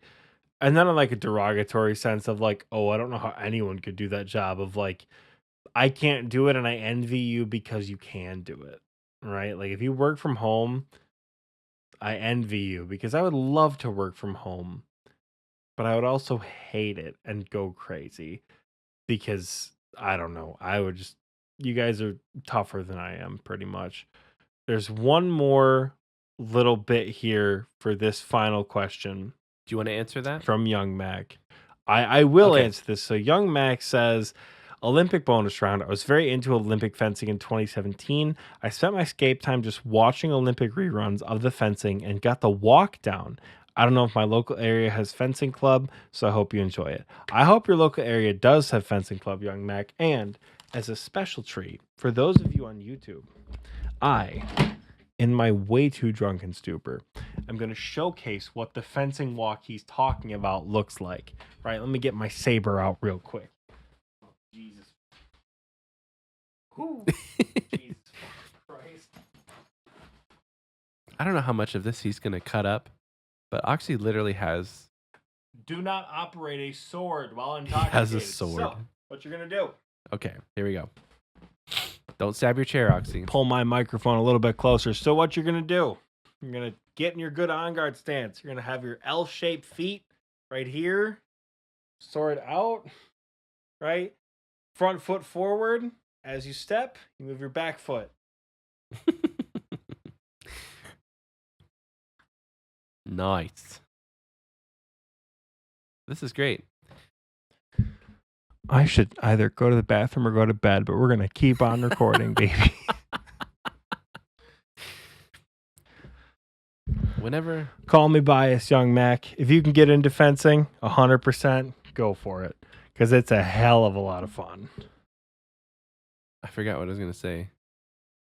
Probably that we got to wrap it up soon because we're going on 3 hours and 23 minutes of tape. Yeah, probably. Last. That's fine. All right. Last question. Last but not least. We have one more question, Oxy. And I don't envy you for having to edit this podcast. I really don't. I hope that The recording track says 3 hours, 23 minutes, and 53 I seconds. hope that bro. we are coherent enough that if we ever needed to re-record something, that we gave you ample time to say it. Anyway, Young Mac, thank you so much for your questions, dude. Thank you for being a great part of the community. We appreciate you. Last, but certainly not least, these are not in any sort of order. These are I just put them in the Google Doc as I received them. So this was the last question that we got. And I think Tyler asked this today. So, got a question for the pod episode. Did your parents limit your RuneScape time as a child? I remember when I was younger, I was only allowed to play RuneScape an hour every day. Then I had to get off. Thank you, Tyler, aka T-Pace, for the question. I'll go ahead and start us off. I played this game, like I've been saying this whole episode, when I was like 14 in 2005, 2006. I think it was late 2005. Now, if this isn't a plug for the Patreon, I don't know what is. But one day, there will actually be live reactions from Oxie of journal entries that I have from 2005. Oh, thank God. From whatever age I was at that point, 13. 13-year-old me writing about RuneScape in my journal. That being said, yes, my parents had the audacity to limit us to play 30 minutes a day. In the beginning, it was 30 minutes a day. And we had mother effing dial-up internet. And they counted the wake-up time in the dial-up in our 30 minutes. So I could effectively walk from Varrock to Falador and get off. I'm not kidding. How did it take you 20 minutes to walk? Do you remember how long it took? I shouldn't even say that because as a kid, we were so stupid. We probably went from like Varrock to Lumbridge up through Draenor Yes. Village down through Falador. That's probably how we got there as kids, honestly. And you're not running because Like, you don't have Teleports be damned. We just walked the right. whole way. And you don't have run energy because at that point in the game, there was not staminas, there was no graceful, there was no sitting down to restore your Mhm. energy. So like you effectively have, and I was free to play. So like I was running from Varrock Square. I got to Gertrude's house and my run energy was gone. So I'm walking through Barbarian Village, through south of the Dwarven Mine. And I don't know why, but I walked from Varrock to Falador. It was probably to get a haircut. And then I had to get off. 100%. So, yes, my parents were the worst people in the world, and they limited us 30 minutes. Now, I don't remember how long that lasted, to be honest with you, because I have vivid memories of being homeschooled and my parents telling us, if you can finish all of your schoolwork for the day, then you can just be done. So I'm like, bet. I finished all of my schoolwork in like an hour, rushed through everything. I think I've talked about this. I probably neglected my studies for RuneScape, but like finished all my schoolwork, got everything done, got everything checked, and I was right on the computer. Because at that point, we did have high-speed internet installed, and I could play RuneScape on the website, runescape.com. Not even a client. This is freaking loading it up in the browser. And you had the ads at the top. My goodness, those were fun times. But yeah, at that point, it was like, you can't put a limit on it. Maybe it was like a couple hours a day. But even back then, like I was not doing much efficient. I think by the end of my RuneScape career, I had gotten 99 cooking. And that was about it. I can log into my RuneScape 3 account that I have from back in the day. And I think I have like maybe at the most base 20s, base 30 stats. Like there's some stats that are pretty low. But my combats are like maybe in the 60s or 70s. It's not a lot. So yeah, I did get limited. And I'm scarred. Gotta unpack that in therapy. Hell yeah. I don't think I ever got limited specifically for like RuneScape or computer time. My parents never really held a lot of like stock in we have to limit the time he's on his computer. Because for the longest time as a kid, I wasn't on my computer a whole lot. Like I treated computer time as kind of like the tertiary activity. a lot, where I would spend a lot of time outside. So to get into like the really nerdy childhood part of me, I love dinosaurs, right? You may have seen like the T-Rex skull behind me a little bit. If I point my camera up, you'll see some dinosaur posters my friend got me for Christmas. But like my first love was always dinosaurs. That's the strangest thing I've ever said on this podcast. But it's true, right? My mom and dad bought a house from two people who were master gardeners. A good like quarter of our backyard growing up was a garden. Beautiful flowers, beautiful plants, beautiful little trees. My parents have collectively spent maybe 20 minutes gardening in the 50 odd years they've been alive. There was no shot that they were ever going to spend time gardening at that house. So we just said, F it.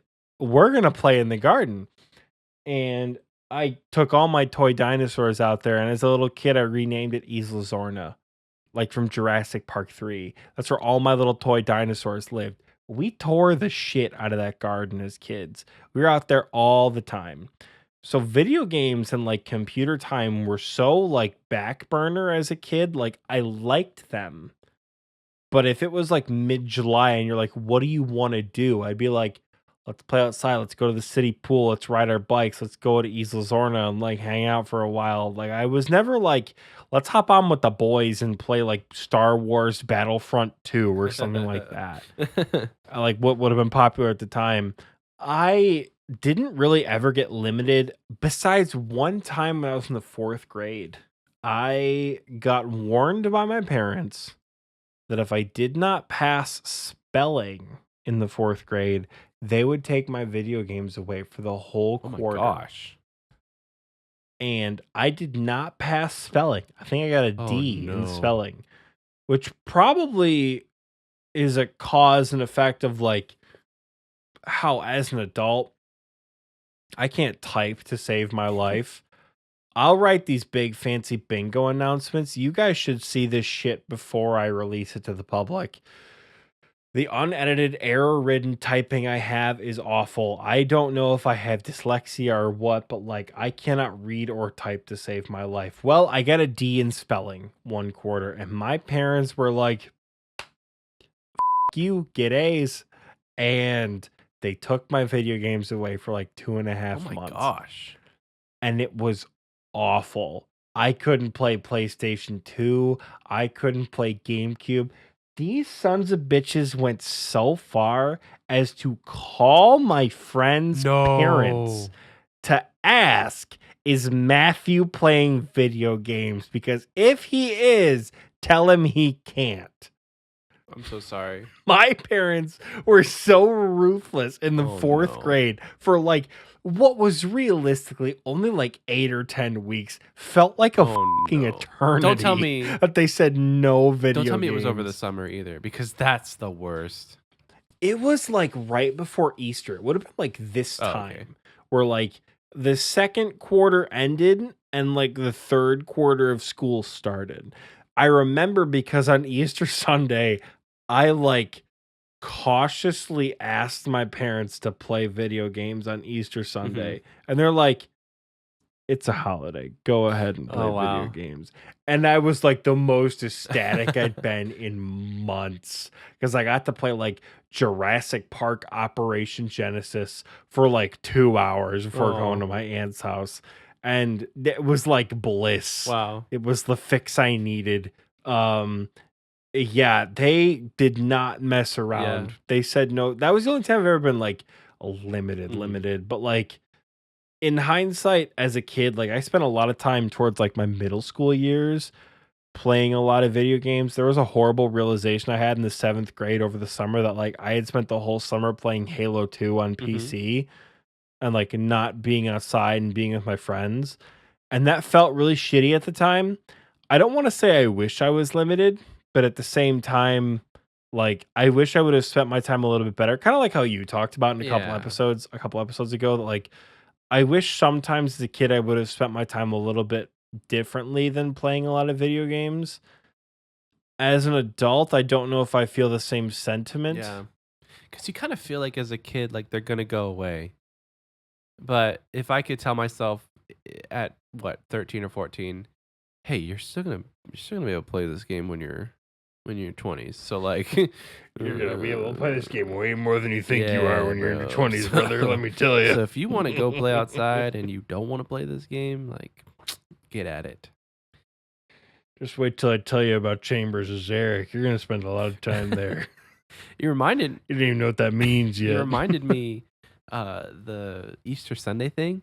My parents had this idea that we would have a no technology Sunday. So like every Sunday, no TV, What? no computer, no Game Boys, just like if it's technology, we're considered Amish. Just don't talk about it. Bro. And so it was fun though, because like we would hang out as a family, we would have dinner, we would play board games, we would play card games, and eventually it got to the point where it's like, I'm bored of playing card games. Can I just like watch TV? But they stuck to their guns, and I appreciate it because those are fun times. Like we would have friends over, and just play games and hang out as a family. And with my parents being divorced now, it's like those are kind of fond memories that I look back and we're all a family. So just don't, I would tell myself don't take stuff for granted. It's definitely one of those things I look back, I'm like, I hated that every Sunday. Like I just want to play video games. It's the weekend. Can I not just not do school? And it's like a day off. One of the 2 days off in the weekend, and they choose Sunday. Like make it Monday, no technology day. That's fine. Exactly. Dude. When I was a kid, I was like soft limited because we only had one TV. We had this like thick ass square TV with like the color cords and shit. And that's my PlayStation 2 hooked up to. But it was in the family room where everybody watched TV. Wow. So if it was like, I really want to play PS2, but the family wanted to watch like American Idol, you can go yourself. You're not playing PS2.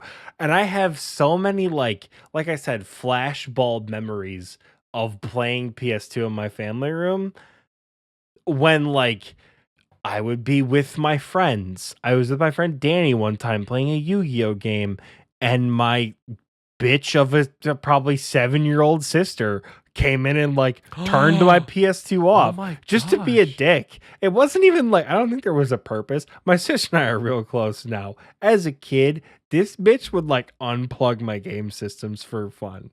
She flushed one of my toothbrushes down the toilet as a child for some reason. I have no idea why. Youngest kid. Classic little sister, Classic. right? I remember there was a time where like I was playing video games in my family room, and my mom told me that she was going back to college. And for some reason, in like the 3rd grade, I started crying because I was like, oh my God, you're never going to get to spend any time with us, and you're not going to be done with school until I'm in the 5th grade. Oxie. That's so long. As a 3rd grader, that like perception of time was like groundbreaking. It's like my half mother your was like, life at that point.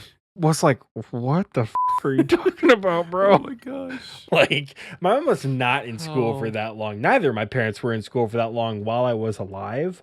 But at the time, it was like devastating. Of like, oh God, mom's gonna be in college until I'm in the 5th grade. Dad's already in college. What am I gonna do? Like, 8-year-old me did not have a good perception of like what that was like. 25-year-old me, I'm like, whatever, go have fun, dude. It's hilarious. Like, talk to me in 18 months, we'll be good. Yeah, I have a lot of like distinct memories of being like, please, Ryan Seacrest, finish this episode of American Idol. So for the I just go back to playing Yu-Gi-Oh! Like it's all I want to do. like yeah, we used to only have the one TV, so I had like a soft limit in that way, but never like a hard like, oh, your 2 minutes are up or your 2 hours are up, go to bed. Wow. That's know. hilarious. Yeah. T-Pace, aka Tyler, thank you for that question. Thank you, everyone, for all of your questions.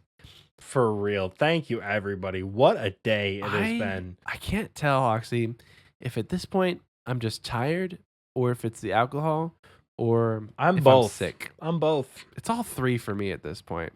You're probably all 3, yeah. Yeah. And I have to pee. That's all we got for you. This has been so That's all much we got. fun. Not even just patrons, XP wasters. if you contributed to this in any way, I don't mean just with the questions. I mean hanging out in Discord, sending stuff to Awesome Drops, sending stuff to Levels and Achievements, joining the clan, giving me a purpose on my main account because I've just been camped at the Grand Exchange with my Vexillium and my banner recruiting people. Like, if you've in any way contributed to this community, thank you so much. When Michael messaged me about a year ago, I did not think 50 episodes later we'd be hanging out doing this with all you guys, but you guys are fantastic and you really do mean the world to us, each and every single one of you. This is also the most alcohol I have consumed in a good 6 months. Same. And I appreciate you guys for giving me that experience. This has been so much fun. If you've made it this far, I truly think this is the fabled 3-hour episode.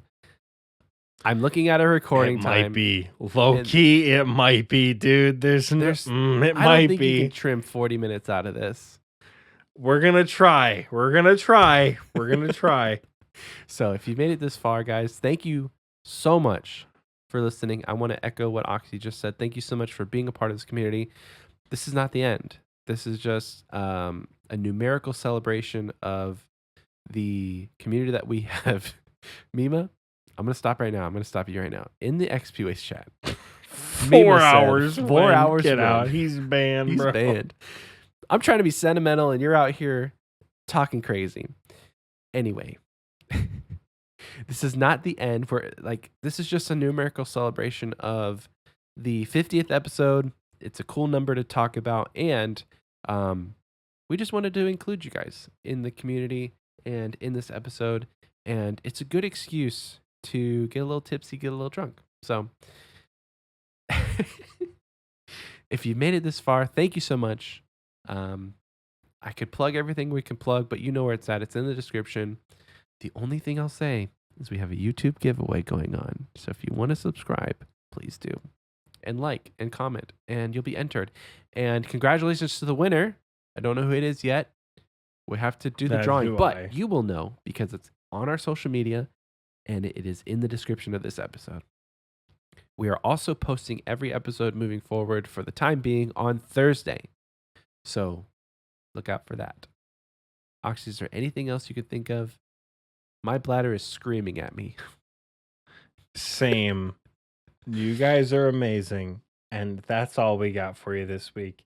We'll see you next week with a much more sober and much more directed episode. Until then, love you guys. See y'all later.